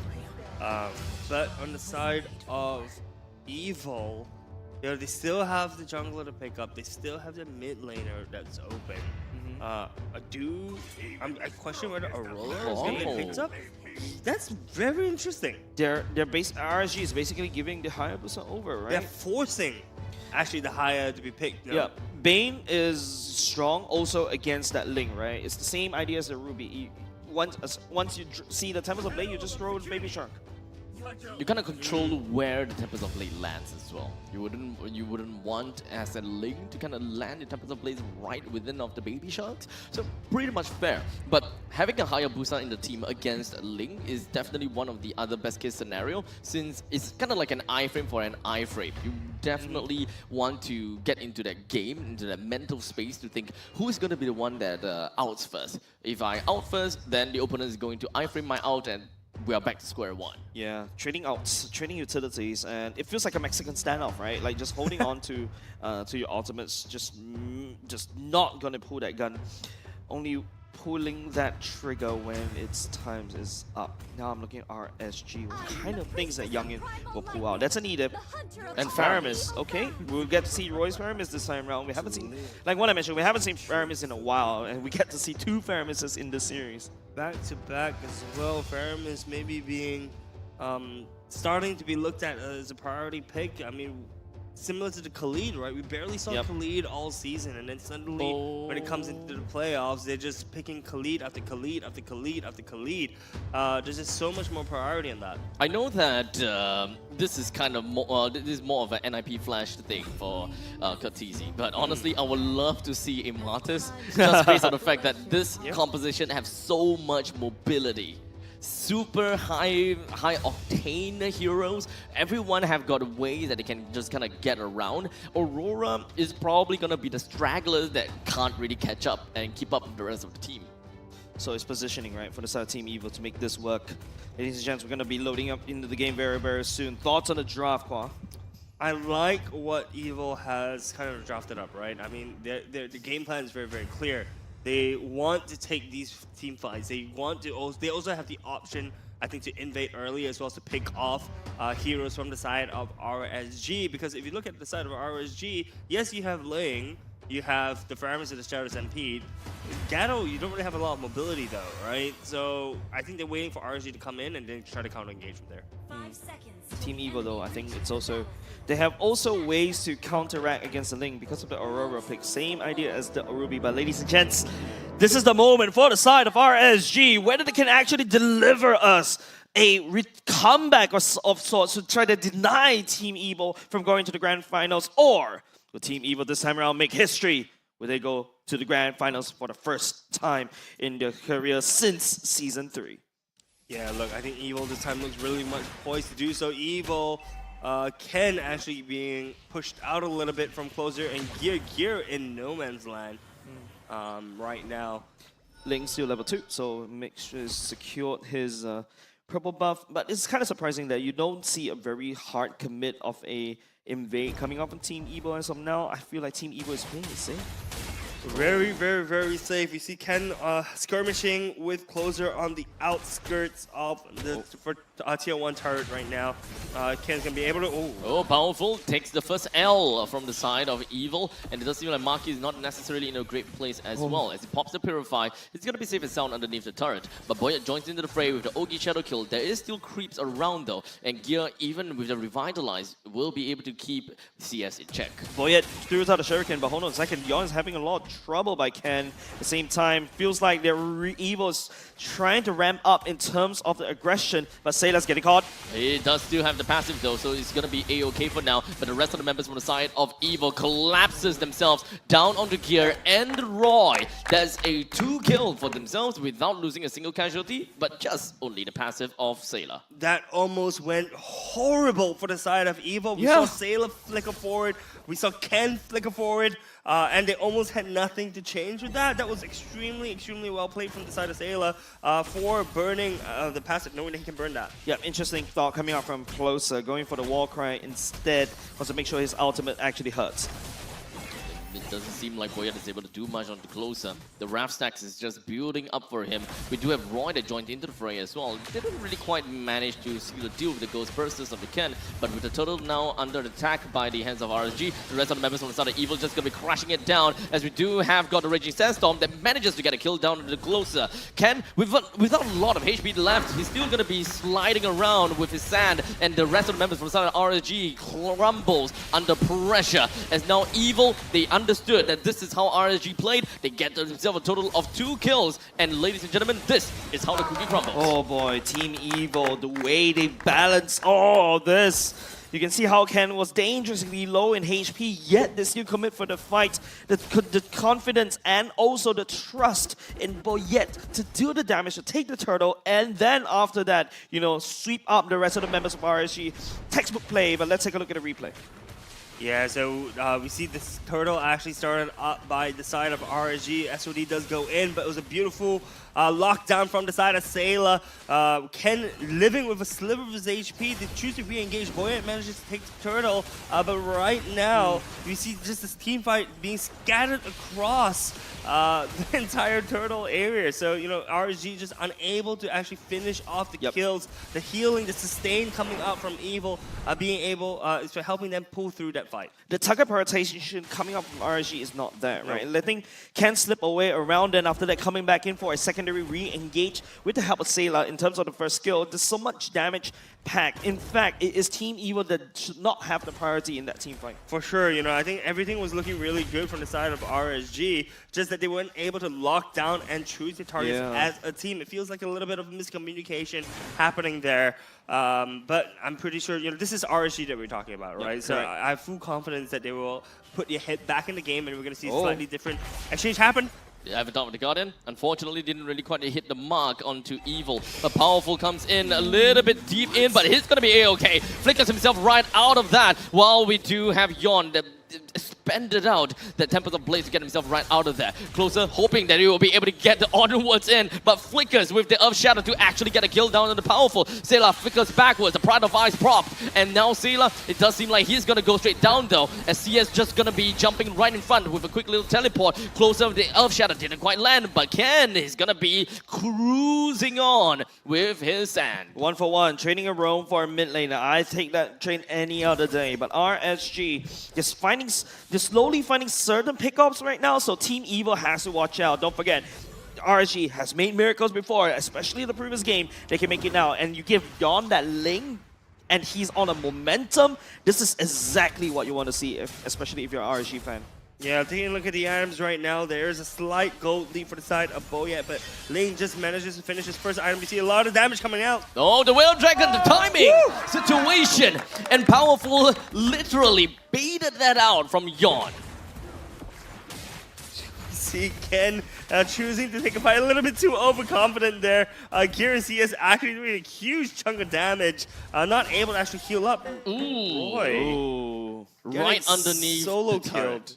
That's definitely not something that we are expecting per se. It's currently 4-9 though. I gotta have to say, Evil is actually doing a pretty decent job, while Yon, same thing as the previous game, right? It's kind of like his MO. In the early stages of the game, it just don't really appear too much, and if it does, it's not that big of a deal. Yeah, I mean, heroes always come late, right? Heroes always appear late. He is the hero of RSG right now. Gear is actually also doing a wonderful job of making sure that those revitalizers that he popped actually helps, especially tanking through the damage from the shadow kill and making sure that the member stays alive. It doesn't seem like Ken is going to stay alive for this. Unfortunately, the rest of Evil, they have pretty much gotten themselves a very strong control of the bottom lane. Yeah, I was going to say, look at, that's a really good point, right? Evil is shoving out that lane really, really deep right now. They don't really see the members of RSG, so they can't actually push the lane super, super hard at this point in time. They are positioning themselves well for the turtle, though. Yeah, I mean, RSG and Team Evil, they're playing opposite side. Powerful getting caught. And flickers himself away, but unfortunately, that is going to be a Shadow Stampede that managed to pull Powerful in. The Avatar, the Guardian, is just going to be zoning out the rest of the members from the side of Evil, while RSG takes entire control of the Turtle's Pit as well as the river line itself. Maki continues to join into the action. Boyet jumps over the back line to the Oki Shadow kill that managed to land on quite a little bit of players, but not quite enough to get a kill down on the closer. Ken, unfortunately, wasn't able to stay alive long enough. CS is stepping up right now. Oh, the Shadow, the Spear of Destruction does land. Sees Boyet right there, but CS is not going to take it for now because the turtle is a more important priority right here. Yeah, you know, it's funny thing with the Ogi Shadow Kill, right? You typically want to use it when there's one or fewer people around, because when there's less targets, the more damage you do to that one target. We saw right there when the Ogi Shadow Kill was used, it was spread across multiple targets, so the damage to that one person, the key priority targets, was not there. Yep. I'm looking at CS. He's starting to step up in this particular game. He's taking a lot more kills at the same time. He's doing a lot more kills, and Yon, okay, setting it up. Oh, immediately jumping in, but unfortunately wasn't able to steal away from Boyet just yet. Powerful flies up into the air because of the Tempest of Blades and will be the very first casualty from the side of Evil. Evil, after getting themselves a turtle, they must be happy about it and they really want to run away. Or maybe not, as Ken re-engages onto the opponent with the Raging Sandstorm, only for RSG to just jump right in and dive right underneath the T1, allowing CS to get himself the mega kill. Gear even a kill down on the Ken, and Boyet might be able to get get this kill on the gear. Nope, it's just going to be passing over to Marky instead. Yeah, Marky right now, don't forget, he is struggling right here to output the damage. He doesn't really have the items as of yet. RSG has already scaled, especially with Moskov. Don't need a lot of items. And doesn't seem like the rest is going to work out so well for CS. He's trying to bait out, or rather he's trying to move backwards as he attacks, but it doesn't seem like RSG is going to do well from here. Yeah, but RSG right here, at the very least, they crack open mid, so that's big space that RSG was able to buy. Top side as well is also quite leaning in favor from the side of RSG. Evo, on the other hand, they do have a little bit of an advantage because, you know, bottom lane turret is still up, and they still have a Lord that's spawning at the bottom. Yeah, our Evil is playing with a little bit more priority on the bottom side of the map. Lord is spawning in about 44 seconds right now. RSG actually playing for, starting to develop a defensive parameter around Powerful. Getting caught out of the Shadow Stampede, actually. I think RSG has correctly identified the counter hero to this choke. Yeah, and the best part is, right, RSG does have the burst damage to deal with Powerful, right? Powerful is not really very tanky. Oh, shadow kill. Oh, doesn't seem like it's going to be enough to get a kill down on Roy, though. Closer did manage to land the onwards, but not the Earth Shatter, as Boyette gets himself away with just half HP. RSG rallies themselves up right underneath the T1 and will be able to defend that T1. Yeah, Evo is right now doing a front to back. And which is quite interesting, right? They're really strong when they are looking for those flanks. They're looking for these layered engages. Okay, that was really interesting, right? Because the Lord was spawning up, but the teams were moving up top. Now that the Lord has spawned in, they've started to regroup at the Lord pit. Right now, Evil first to the Lord, establishing that line of control. Ken may be caught out here, but he is more than happy just to serve his way down, but that means that it's going to be a 5v4. Oh, Zayla doesn't have a lot of HP left, and so is Powerful, as the Frigid Glacier just going to be landing and buying themselves just enough time for the rest of the members to get away. Yeah, RSG, this is a very... Okay, now that I look at this draft, now it makes sense. RSG is on a very strong split push comp, right? You can send a Moskov down somewhere else, and then after that send your Sphere of Destruction to join the fight. Link can also do the same. Evo, on the other hand, this is an engaged comp. They're trying to do some picks, but they're unable to find those picks. Yeah, it's really smartly drafted out by Youngin over for the side of RSG, right? Evo wants those team fights, RSG's not giving it to them. But unfortunately for the side of RSG, Evo manages to take the Lord without losing anything. They were really, really low health bars, but they just weren't able to secure the kills.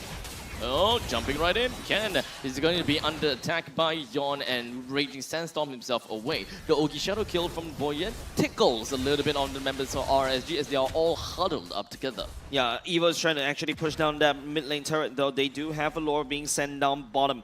RSG can be at anywhere, anytime, thanks to the Link, thanks to the Moskov, right? But we also need to make sure that Team Evil works together perfectly. Powerful, Way of the Dragon on the closer, not going to be following up from that. At this point in time, that is a very nice Frigid Glacier, but not going to be following up from that as Evil draws a line between them and RSG. Yeah, I think that's a worth it one coming off from Sayla because Evil was able to take down bottom lane turret. Yeah, look, Evil got a lot out of that exchange. We see a little bit of a trade happening from Ken to the side of Yon. Yon still not having that damage yet. He's not at his late game state at this point in time. But Evil very happy with that Lord push. Getting, 3 turrets for 1 Lord? Hecking worth it, man. Marky does have the Holy Crystal up, so Team Evil should have. Yep, that's the Holy Crystal being shown to you guys. I think that's building towards a Wind of Nature. You have to deal with the Yon's damage from the Yon, albeit it's not a very good item on Marky, technically speaking. He needs more magic items, but the attack speed definitely does help a little bit. This is such a close game. If you actually look at it, yes, it's a 1.4k gold lead for the side of Team Evil right now. But if you look at the item breakdowns, right, both teams are actually very, very even on items. Yes. You know, the gold laners both have 3 items apiece, building up to the 4th item. The roamers both also have about 2.5 items scope. But no, that is going to be a Wombo Combo Unga Bunga coming in from both sides. They're all just going to be collapsing onto each other. Powerful doesn't have a lot of HP, but runs away with just a pick of HP. SOD lands. Sayla flickers away, but it doesn't seem like it doesn't seem like CS wants to teleport onto his Sphere of Destruction. Massive team fight coming up to Team Evil right there. They identified a good moment for the side of RSG. They ate so much of these AoEs. Evil literally line up RSG in one straight line. Marky dishing out the damage. Can that Raging Sandstorm make sure that RSG stays there? That was a dream T-fight for the side of Evil. Lord is spawning in 3 seconds, and RSG is nowhere near the pit. Evil should be able to just burst this down right now. It's only a matter of time until Evil's Marquee eventually gets completely full items because everyone bought themselves roam boots. In the meantime, Boyet did manage to take the Lord for himself. They are rightful owners of this Lord. Yeah. And now RSG, unfortunately, they gotta have to stay back. Yeah, Evil, at the very least, they take the Lord away, they walk away. RSG know that, okay, now we brace for defense. In terms of defense, CS can wave clear very quickly.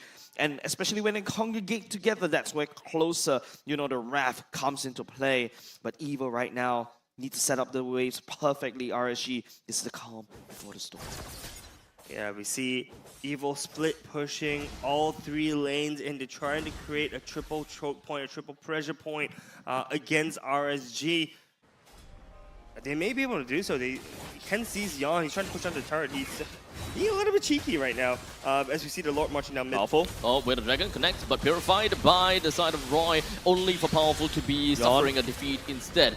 Yon goes over to the back lines, but he's not going to be connecting on anyone just yet. Ken does seem like he's suffering quite a bit of damage from the side of RSG, but here went in a little bit too far now, and he's going to be the one that goes down instead, giving Evil the very good 1-for-1 trade. Roamers are being traded. Mid lane still not cracked open yet. Bottom lane, though, RSG suffered some destruction. Evil switched their crosshairs up top, and they should be able to clear this very quickly. They're putting some pressure, though. Frigid Glacier goes down. All members of RSG manages to escape from that, but the turrets are completely barren, decimated, destroyed by the side of Evil. RSG's base is looking a little bit less homely right now. Definitely not. The mid lane is a little bit like a sneeze away, maybe a knock or two. That's how low that mid lane turret is. RSG will throw everything and anything just to make sure they defend that one. Yeah, right now there's a little bit of a peace and quiet on the map, waiting for the next Lord to spawn in. But let's take a look at the matchups right now, right? So we mentioned earlier that CS and Marquee basically have a very similar champion heroes. Marquee obviously, the Natana obviously being a magic damage dealer, CS being more of a physical damage dealer. But when it comes to ease of execution of the fights, I believe actually CS has the easier maneuverability because he's able to hop around the map, hop around the fight as and when he needs. Marquee just has that ultimate that he can use to maneuver around, right? So I think all eyes are going to be on Marquee if he's going to be able to position himself in a way for him to dish damage. Very crucial team fight. Powerful. Manages to slide himself away from RSG. Yeah. We've only got like 20 seconds until the Lord, though. They're not going to commit to that one. I don't think so, Abstract. But also, I agree with you to a certain extent.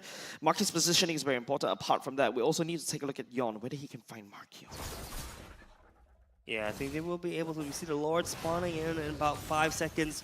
Evil already positioned for this Lord takedown. Ken is trying to match Yon right now at the bottom lane. Ken has initiated the push, but he is starting to make his way up. There's a little bit of a Lord dance happening, but Evil right now has a better position.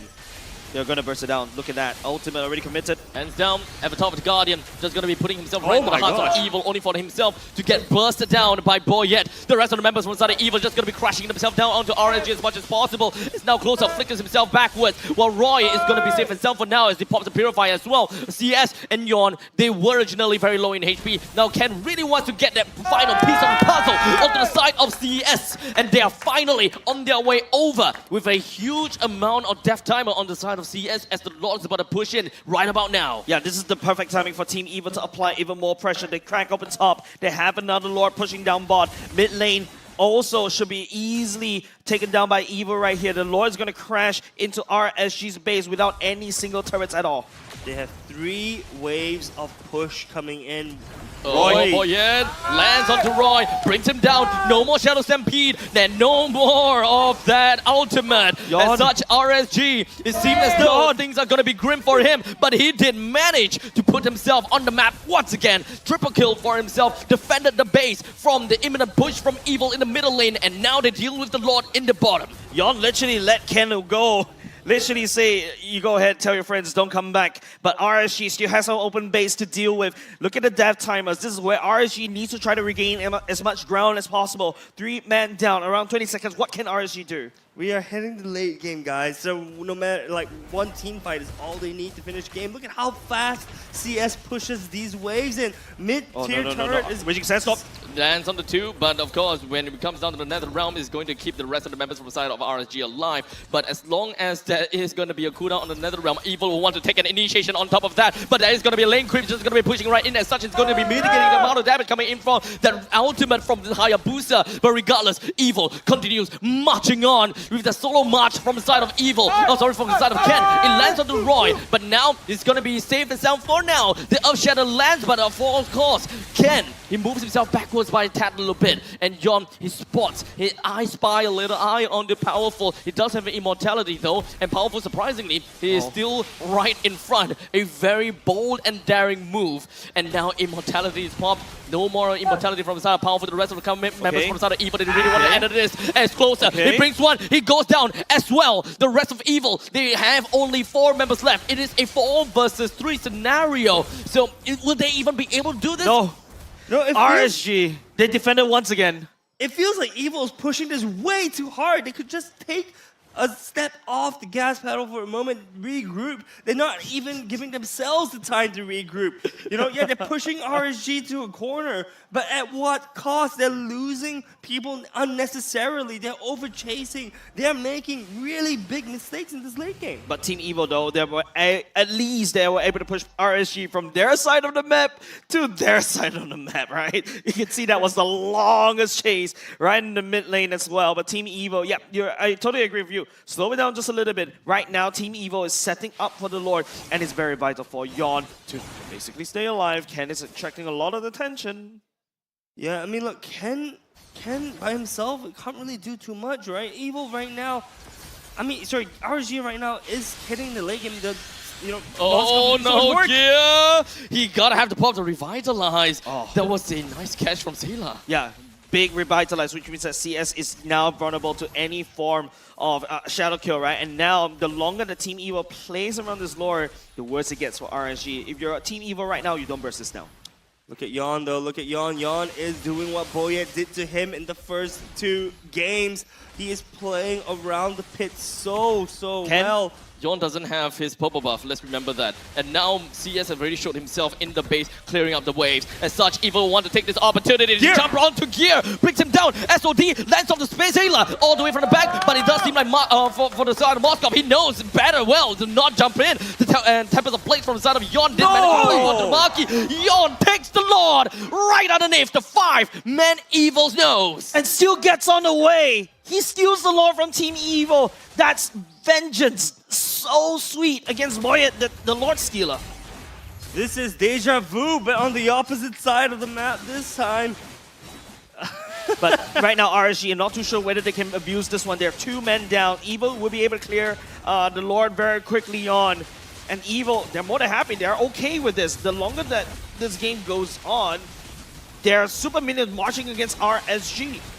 Yeah, so all 3 waves are still pushing in Evil's favor trying to end it. Evo has Evil's trying to end it. killed Could see Lord. play. Powerful, looks out for one. He did manage to land a kick onto Yon, but he's not going to be following up on top of that. Yon, as well as the rest of the team, is just going to be focusing on the Ken as he pops himself with the quick sand guard plus the winter guard, just to make sure that he's going to be safe and sound. Evo is running out of patience, and you can feel it. They're trying everything and anything, and the RSG is this cockroach that refuses to die, and now they have wings. They have found Oh no, not the cockroaches with wings. Not them. Yeah.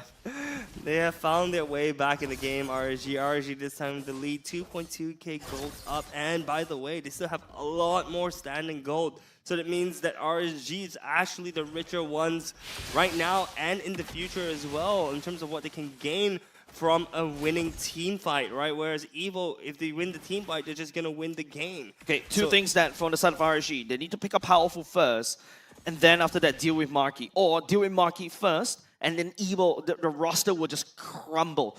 Evo, on the other hand, they just need to find Yon. Yon is the main damage source from the side of RSG. And if they can pick up Yon, deal with him, should be easier for the side of Evo to close out this game. I kind of disagree, man. I mean, look, for this, who are you going to pick for RSG? You've got CS with the Moskov just piercing holes through your team. You've got Closer, which has the potential to deal so much damage with her ultimate, right? And of course, I don't need to elaborate about Yeon. Yeon is just a pain, just so much damage right now. I just need to give Powerful something to do. The problem here I see is the fact that Evil, yes, they do have quite a bit of these crowd control, right? Yeah. The Raging Sandstorm with Dragon and perhaps even the Frigid Glacier. But you gotta have to pick a poison. If you go for Yeon, you can expect him to be able to kind of run away because of the Tempest of Blades and such. You kind of waste your abilities. Unless... Or you can just put it all onto CS, which is a little bit more guaranteed. Speaking of guaranteed, it is Gear. They focus everything onto Gear instead.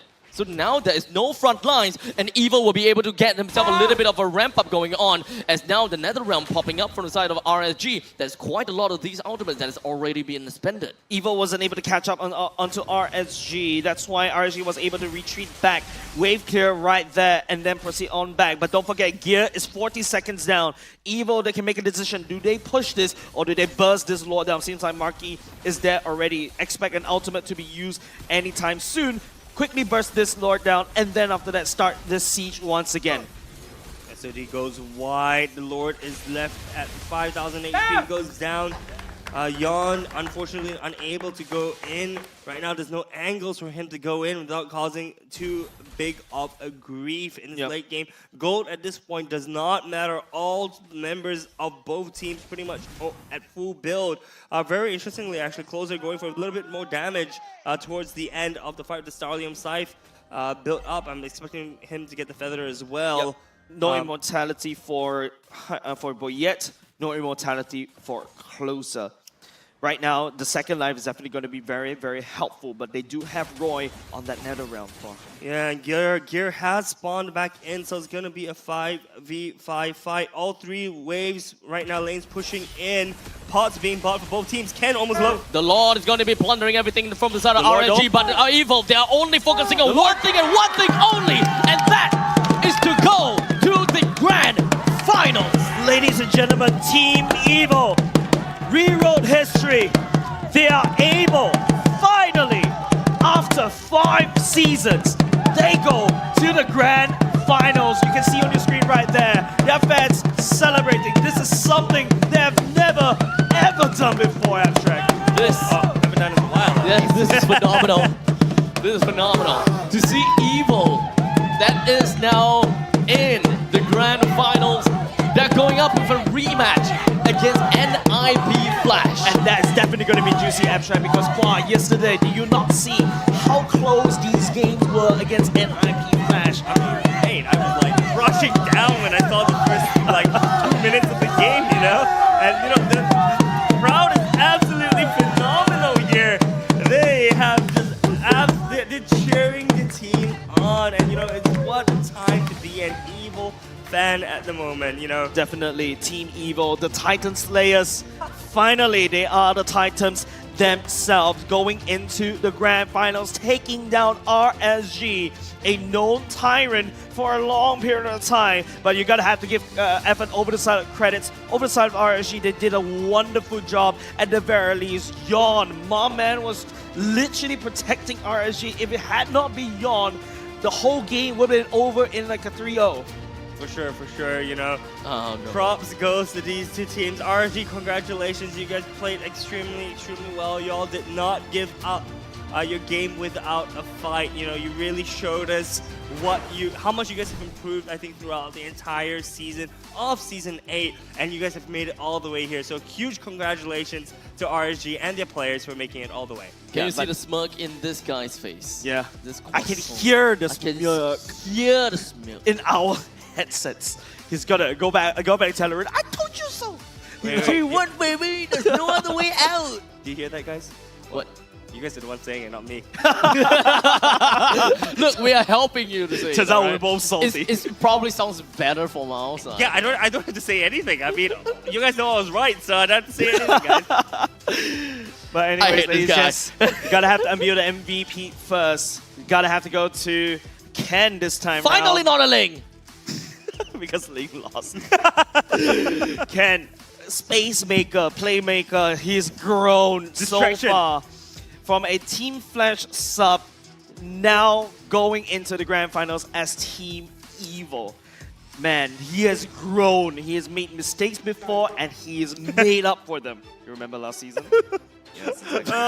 Yes. The penalty, yikes. the penalty whiff. But look, he's no longer whiffing his penalties if he's not playing Terizla.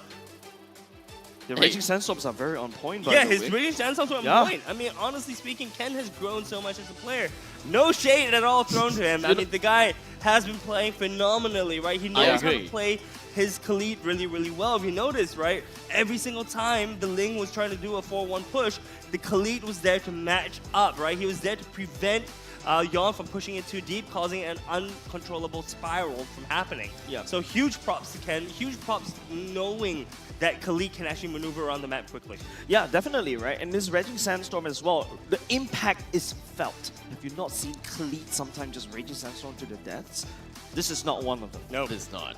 You know, the funny thing is, Raging Sandstorm is actually a harder ability to hit than the penalty zone. It's true. Oh, really? Yes. It's true.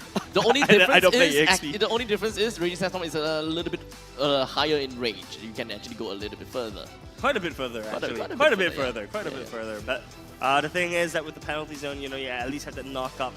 So you have the knock up as well as the constant pull in from the penalty zone. But enough about ultimates. We're here to look at the game and break it down. Honestly, very, very surprised from Close's build. I expected to see an Immortality. I expected him to go full tank. But no, he went for a Starlium Scythe as well as a Feather of Heaven. And to me, they don't need more damage. Yeah, they're actually lacking in peel. Because right now, Gear is constantly getting blown up. Closer, I think, needs to step up into a tank, right? And by the way, there's also Wishing Lanterns on both sides because, you know, we're going to late game. You need that damage, additional damage against tanks such as Ken, right, on this Khalid, right? And then after that, it's just the amount of damage that, you know, Yon can output, especially when he picks up a Heart's Claws. You can start to see he really, really scaled. Just take a look at how much Brother has been farming. 21k network. 21k is absolutely insane. 21,000. That's crazy, man. So how many hours of farm build did he play? He has enough farm for 2 games. He has enough farm to buy a HDB. Yes. All right. Hey, guys, take a look at this. Okay, so actually, RSG came out on top when it comes to gold. But that's the only thing that it came up on top, and 4 Lords to the side of Evil. This game went forever. Yeah, forever. They definitely did. You can tell from Evil's map domination as well. Just take a look at the orange and also purple buff. Constantly has Evil definitely has more. But what I have to say is just RSG putting up a really great show, but Evil turned out to be the better person, the better team. Ultimately, you're gonna have to say the last few battles again between RSG and Evil definitely made things a lot tougher for Yon to actually show up. Definitely, of course, because of the amount of purple buff that they are able to clinch for themselves. Once we are at the later stages of the game, don't expect that the Link is able to defend that effectively because you can't just go 4 blades that easily. You don't have enough energy to do all that. Yeah, especially when, you know, Link is the kind of hero that's really special, right? Once you start losing a lot of ground, you lose access to your purple buff, then it gets even worse for you. Exactly. There's no subpar Links. It's either you're really good at that or you're a walking Link. Yeah. Yeah, and look, I think I want to start focusing or turning our attention over to what Evil has in store for them, right? And I think one of my biggest fears after taking a look at this match is how are they going to start closing games against NIP Flash? Because to me, it looked as if out of these 3 games Evil won, the first game was a complete stop. I don't even need to talk about that. Yeah. Second, third game, they won, but barely. It felt like they didn't know how to close off a team fight and push in for the win. Right? I mean, we look at this, yeah, a game of 25 minutes, but Evil was in control of this game the entire time. So my question is, are they going to be able to, 1, have the energy to play through another best of 7, and 2, whether or not they're going to learn from their mistakes? Because yes, they won this game pretty decisively as well, but it was not clean. Truth to be told, I totally agree with you. Sometimes when teams climb out from the lower brackets, there's two arguments, right? Number 1, first, it's either going to be, you know, what's that called? You ran out of energy, you ran out of stamina, right? Or you have the momentum. You've been winning. So you take that momentum, you bring it to the grand finals. Yeah, but I think in this case, Evil just played 4 games in a row, and it was not easy for at least 2 of those 4 games. So, speaking, yes, they do have a little bit of a break, but I think speaking to the mental state, yes, they may have just come out champions, but this is NIP Flash. This is the Goliath of MPL SG. Plus, keep in mind, they played them yesterday, and they lost convincingly. Man, I wish to see that they are able to put up a good fight, right? Like, I especially think they in have terms of learned quite a bit momentum. now. Sorry? They should have learned quite a bit by now. Yep. After slogging it out through the lower brackets, I think that they managed to get some valuable experience fighting out against RSG. But I think they themselves even know that whatever strategy that they used against RSG might not, or if not, probably would not work against NIP Flash, and they have to come up with something completely different. Yeah, and keep in mind as well, there's also a lot of common hero pools that these 2 teams share. You have the Cho with JPL/Powerful. You have the Harith that both gold laners can play, Vanix as well as Marky. And then you have the Assassins, you have the Fanny, you have the Haya, you have the Ling, that both junglers play. Yep. So I wonder how they're going to be drafting, actually. I'm very curious about that. Definitely, but Let's not before forget about Khalid. Yeah, before we talk about, we start sneaking and teasing about grand finals, let me tease you with just a little bit of a mic check for this particular series. I go Aurora. I got revitalize.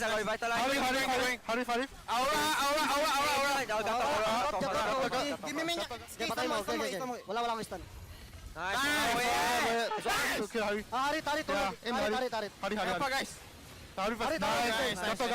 Gato.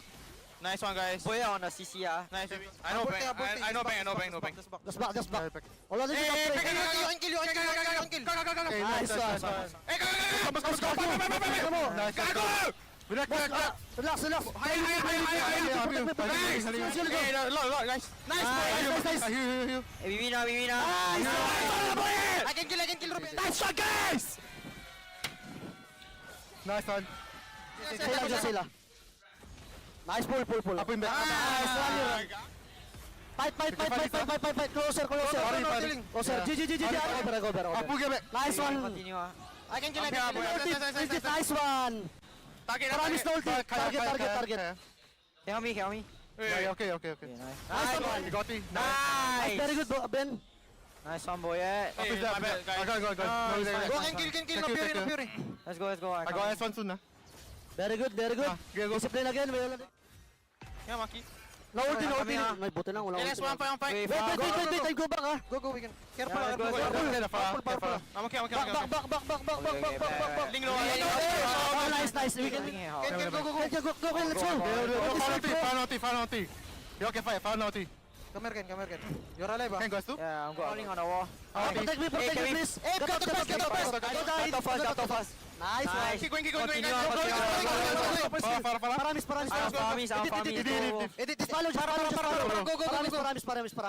Just follow. Just follow. Paramis. I can mid. Just follow. I'm here in the back. Gear. Outie. Paramis. Nice. Nice. No, prevent no one. Fauti. Poke the front so sick. Kick the edit. Edit all of the day. Edit. Got out. And oh my God! Sorry, guys. I forgot to tell you guys. Volume warning. It's true. I really like, though, how clear the communication was. It is. Right? They were like, okay, look, guys, we're going to get Gato, right? Then we're going to get so on. Then we're going to get so on. It was very, very clear, dude. You guys could hear? Oh, you didn't? All I hear was like, nice! At least in the earlier part of the game, so you hear very, very clearly. Towards the later parts, it started becoming a lot of yeah. But, I don't blame them, can you?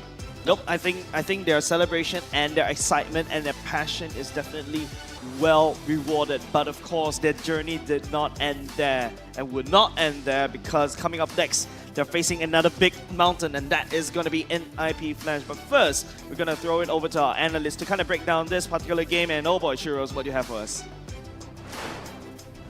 Welcome back to the Off the Desk segment powered by Samsung Galaxy Tab S10. I'm Professor Churros. This was a banger of a series. Very shaky. Yes, I agree with Kwa. This was not a very, very smooth sailing for Evo. They have a lot of things that they have to fix and adapt before going up against NIP Flash once again for their revenge match in the grand finals. But first off, congratulations. First time Evo has ever made it since Season 3, and their dreams are still kept alive just for now. I just want to start off with saying, man, what a series, what a game. Magic of Teamfight of Evo has been shown through and through again throughout every single game that has come so far, but they do have certain pitfalls that I want to point out before going into how they adapted to that pitfalls. Let's first look at this particular sort of like play by Yawn. This was the part where Yawn actually stole that Lord from the hands of Evo, facing off a 1v5 and just dancing around the blades. Notice how Evo likes to punish aggression, be it whether it's powerful or be it whether it's gear. They're always looking to punish people who are coming a little bit too close. So once they took out gear, once they took out or once they were facing powerful, they created so much space for Marky. Notice how Marky was able to adapt to that situation. He sees where Yawn is. He doesn't have his immortality, but he buys it immediately just to prevent himself from getting taken down by Yawn, knowing that late game damage. So let's play this and see how things play through. Boyette, easy kills onto that. You don't have CS just because CS is on the offsite, doesn't have the SOD, so Yawn is all alone. The issue is that Evo doesn't have any crowd control abilities to lock down this Ling. The fact of the matter is, no matter how many crowd controls you're able to dish onto Yawn, he was able to just pop the Tempest Ablaze just to get out of there. And it's just so hard to catch this kind of hero. So when you're facing up against Hades or an assassin in the later series of the game today, there's something that Evo definitely has to look out for, because this could have been potentially a game-ending lore if Evo stole it away from Yawn. So slowing it down, Yawn deals so much damage, even popped Marky's immortality in the process, and he takes a long way around. I'm going to fast forward to the last team fight of the entirety of that series. This was the fight where Gear came a little bit too close. Notice at this point already, Gear had 10 deaths, Powerful had 8, and this is something that Evo should try to prevent going up against the likes of NIP Flash, just because they will punish you for being a little bit too over-aggressive, and they were able to take the offside. So once they take out Gear, the rest of them just pummels through and just comes in as 4 players. I'm going to let this play out normally just because it has been a very, very long, exciting series for Evo. That's pretty much it from me for this point. I just want to hear from the players themselves and what they're doing to prepare themselves against the revenge match with NIP Flash. Another BO7 that's potentially a 7-match series after this one. Let's go over to Cheryl to see what they have to say from the players themselves. Thanks, Prof. That was an intense back and forth. But guys, now Evil is in top 2! Wow, absolutely amazing. Now, their top record was top 3. But now you guys are closer than ever before. You guys are literally looking at the potential trophy. How are you guys feeling from this win? We definitely feel good, but we are going to try to get the champion, not second.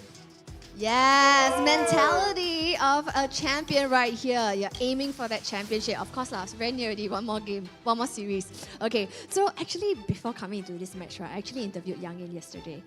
And then Yang In, he actually said that he thought you guys were a slightly easier opponent compared to Rift because they took 1 game off you in the regular season. Is there anything you want to say about that? I think for regular season, it's just they being complacent and maybe they were just testing around. Which is the day? The regular season that day. That RSG took 1 game off you guys. Yeah, just they being complacent a bit, but then now they are more prepared, mentally prepared, and then they have the champion mentality. So we are prepared for everything. Ah, so you guys are a different mode compared to regular season, even though you guys did well, like now this really crunch time. Okay, so the next opponent, the only one standing in your way, it is the defending champions of NIP Flash.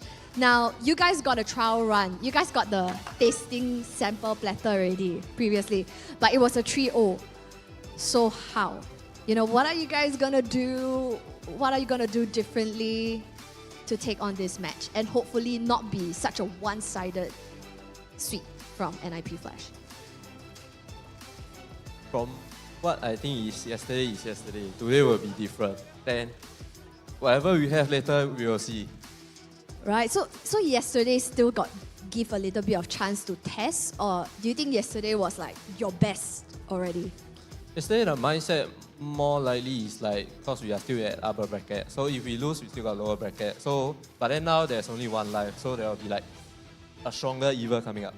Wow, okay, so if there's one thing that you can say to Team Flash as coach before going to the game, what is it you would like to say to your opponent of the defending champions NIP Flash? Be prepared, the champion will change. Wow! Like such a strong sentence, but he's so cute when he's saying it. Okay, then one more question, and these are to the unwavering supporters who are cheering you guys on week after week to finally see you guys here at the stage. What do you have to say to the loyal, unwavering supporters of EVIL? Thank you for coming, and you will get what you want. EVIL going to get champion. Yes, indeed, the drums of liberation is here. So thank you so much, Karen, for this interview. So exciting indeed. Now, this is the wind of change that we might possibly get. Will it be a full contest of a best of 7 that we might be seeing in the grand finals? We don't know, but we're so very excited to see a brand new team contest for the crown. And now we have EVIL going up against defending champions of NIP Flash, and it's gonna happen real soon. So don't go away. If you guys would love to, head on down, feel the beat of the drums here in your body at Scape. And all you guys gotta do is head on down and join us at the Ground Theatre Level 2. There's tons of activities that you guys can indulge in, such as the Doodle Wall, where you can make your mark, meet and greet your favorite players after every series. And of course, you guys can win diamonds, up to 500 diamonds when it comes to our vendor, JD Sports. And if you bring a friend, you guys can win a tournament chest with up to 899 diamonds and more. So come on down, you will definitely be rewarded in terms of experience and even diamonds. So we can't wait to see you for grand finals, so don't go away.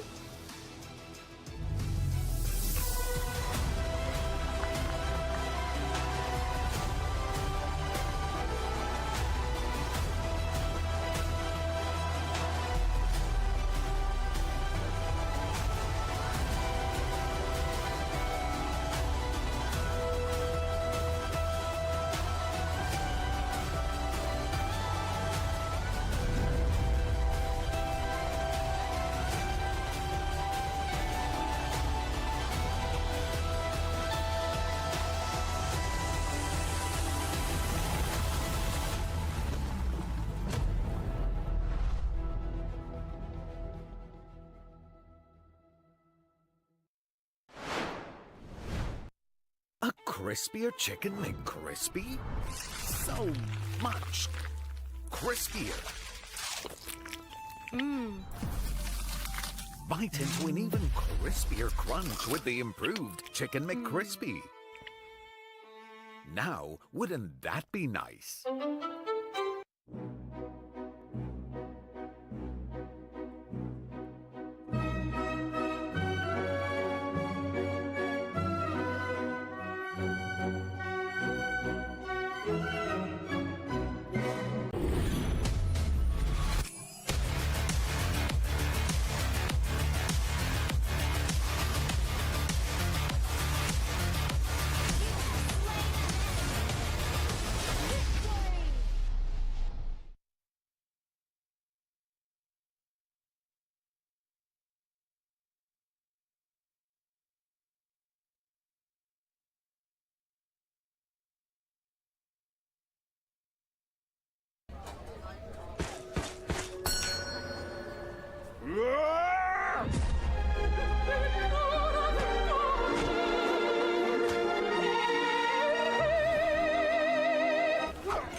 เกี่ยวค่ะ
I got some big news, okay? So I got a leak. M6, we're gonna What does the audience want to see? What kind of stage do we want? What about the colors? M6 is going to be held in Malaysia. We have to be greater than ever. Greater than ever. Greater than ever. How to make M6 greater than ever.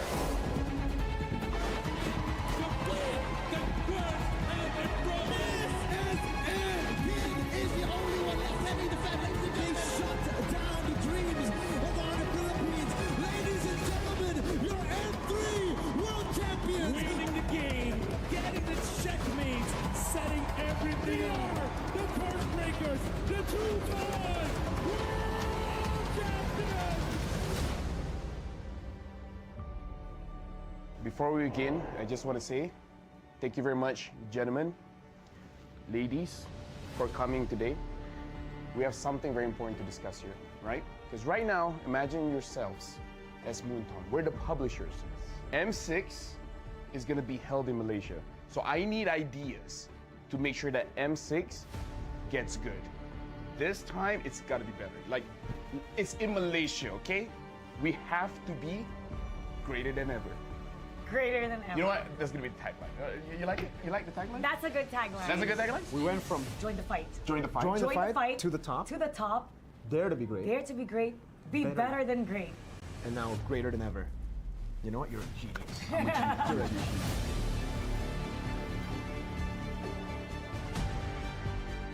Let's talk about what does the audience want to see, right? What do you guys think the audience wants to see?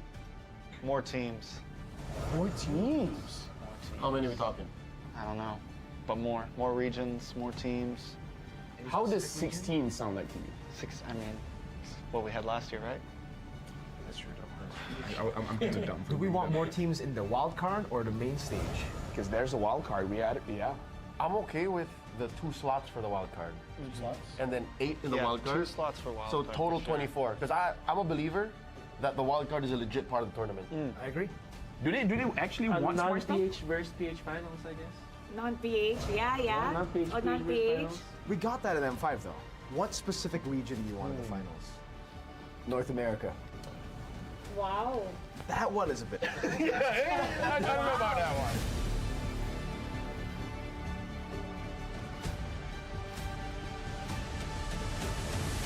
Let's take a flashback, I would say.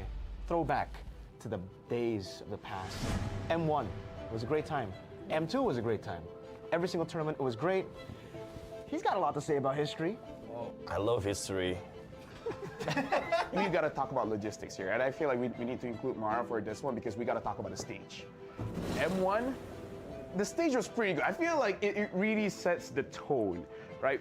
Mara, you've seen the stage for M2, M3, M4 up until a few months ago. It was MSC as well, but let's not talk about MSC. We're talking about the World Series. Like, what kind of stage do you want? What about the colors?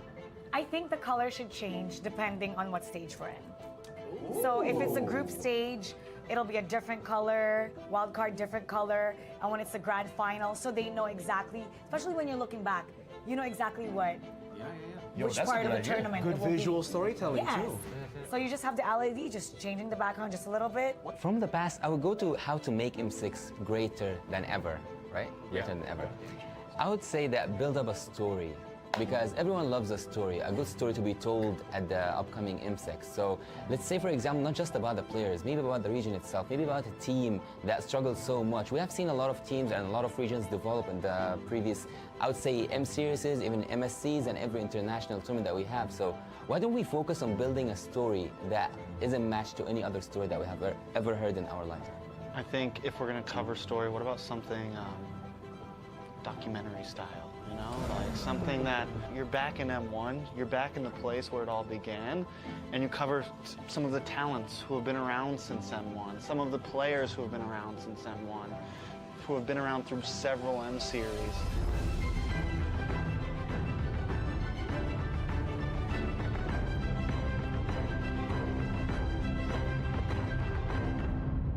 I want to talk about music video.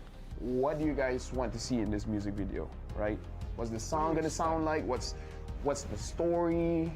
I think it should be player orientated. I think it should still, I think instead of doing like something like we've been doing where it's its whole own thing, make it about all the M series, you know? Take moments from all of those series, take player moments, you know, that's what's gonna hype up the fans, seeing those moments. Upbeat, like for fighting, very upbeat, a catchy line, so when they hear that line, they know it's M6, and it has to be downloadable for people to use as a ringtone. I want the music video to be playing with the BMI.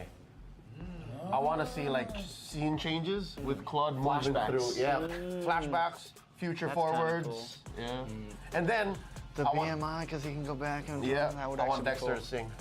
You want Dexter? Yeah. to sing? You know what? Every year we seem to always the MV, the music, something about it just misses it, right? So not just MLBB players, but the overall grand audience, right? Anybody outside of the MLBB space, I want to be able, same as Mara, like have that on the ringtone. I want to see random people who have no idea what Mobile Legends is playing it on their phones. I'm gonna be like, that's a dope song. So I got a leak. What's the leak? M6, we're gonna use a new format. What format? They're changing it? Why? You know, all the way from M1, all the way to M5, I've always thought, especially M1 to M4. Single elims, we've done that before. We've done double elims, you know. We've done group stages with done- no... We also done no eliminations at the group Exactly. stage. We've done no eliminations. Good Yeah. times. Hate that. This time, it's gonna be a Swiss format. Like the cheese? What's Swiss format? What is that? What is There's no going back from here if you start. You know what the Swiss format is. Actually, yeah, I do. What is it? Okay, so let's keep it very simple, right? So for this M6, I'm thinking we're gonna be bringing 16 teams, and then we'll make the total. If you win 3 times, you'll advance forward. Lose 3 times, you're gonna get knocked out. Oh no, you play with everybody. You play with everybody. 1-0 beats 1-0, so everybody starts with 2 groups. Group A, Group B. 8 teams here, 8 teams in B. Then, Every single time they have to fight, we're gonna redraw. that's a great idea. That's a great idea. Wait. Who's doing the redraw? Yeah, who's doing the redraw? I want to know this. Don't worry. Because is it gonna be us? Don't worry. I don't. I mean, I think it should be Mara. No, I think it should be Mara. You know what? I think so too, but I've suffered. I suffer. We have suffered. I cannot draw We know. anymore. So? So now it's Gideon's turn. Exactly. Yeah. Wolf, Gideon, Wheezy. Whoa, wait a minute. Is we're gonna have Yasu and KB do it. Because we don't want to do it anymore. Me and LaFell, We've had enough. we've had enough. Good idea. So we will do the draws ourselves. You will have to will do it. suffer the wrath Is it alright if I had all the Filipino teams and the Indonesian teams in one group? You know what? Nah. That's why, you know what? This is the reveal. If the players are going to face off against their opponents, they should draw. Why put the responsibility on the league ops? Why to put the responsibility on the talents? They should be the ones to decide their own fate. Okay, let's decide this. Mar, what do you think about that? Players? I think the players, that's perfect. Perfect. So, well, they can't say it's biased. They can't say it's planned. Exactly. They know. Not stale. Yes, exactly. So it should be the players because, well, they're responsible for who they draw. Wait, we've had enough. They changed their minds right now. Just with you giving us that idea, I'm gonna cut you out. But actually, hold on. We need to hear what KB has to say because, you know, he's the professor here. So what do you think about the Swiss format? Like, what do you guys feel? Do you guys feel it's fine? Because if you guys say it's okay, we're gonna run with it. And if we say that it's not okay, you're gonna also run with it. If only one of you says it's not okay, then we won't run with it. I'm okay. Because you know what? We can't predict any team. Even group stage, you know who you facing on. You have 3 teams as an enemy. But in Swiss round, you can't predict tomorrow what's going on tomorrow. What if we lose? Every round. So yeah, technically, groups are a thing of the past. Because you know what the discussion is, right? Whenever somebody makes it out of groups, oh, it was an easy group. Exactly. They weren't ready for that group. So now, I like it. You get to find out who really is deserving of making it. It's time to talk about the strategy for the teams. No, I mean like for do they think? Yeah, for Swiss format, yeah. No, okay, so we're locked in, right? It's gonna be Swiss format. Okay. We've seen teams talk about, oh, best of 2 is a different kind of strategy, right? Best of 1, completely different strategy. So now it's Swiss format, like Gideon, Steffizi, like, what do you guys think is gonna be the strategy when we're going for a Swiss format for this time? Just win.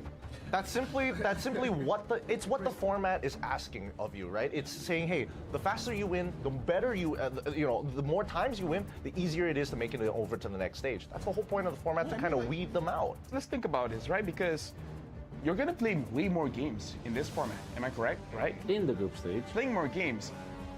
Imagine the first one, you're already showing everything you've got. Isn't that like, you know? I mean, I think it's cool that the teams will be facing teams with the same record. Yeah. So I think it'll be even competition, so you'll see the teams scale the later we get in the Swiss format. I'm more curious about pre-preparation, right? I don't know about you, Wolf, but for me, at least with the format that we had before this, you kind of know who's your next opponent. You can pre-prepare for it and honestly have a working strategy. But I think with the Swiss format, it's just every single draw, you're like, I just hope I do well.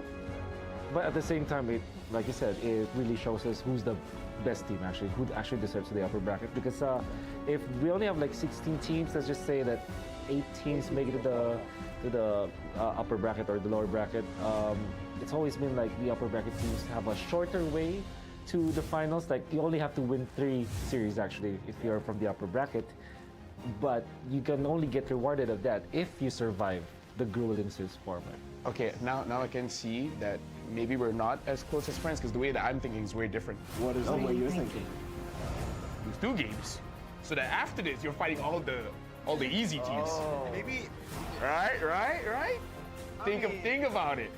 The people that lose to I mean, it's all great until a Filipino team gets beaten twice and have the same strategy. Now that won't happen though. Like imagine if Malaysia we just lose 2 times, then we can eventually fight NA. No, Mike. Oh wait, no. This is where I draw the line.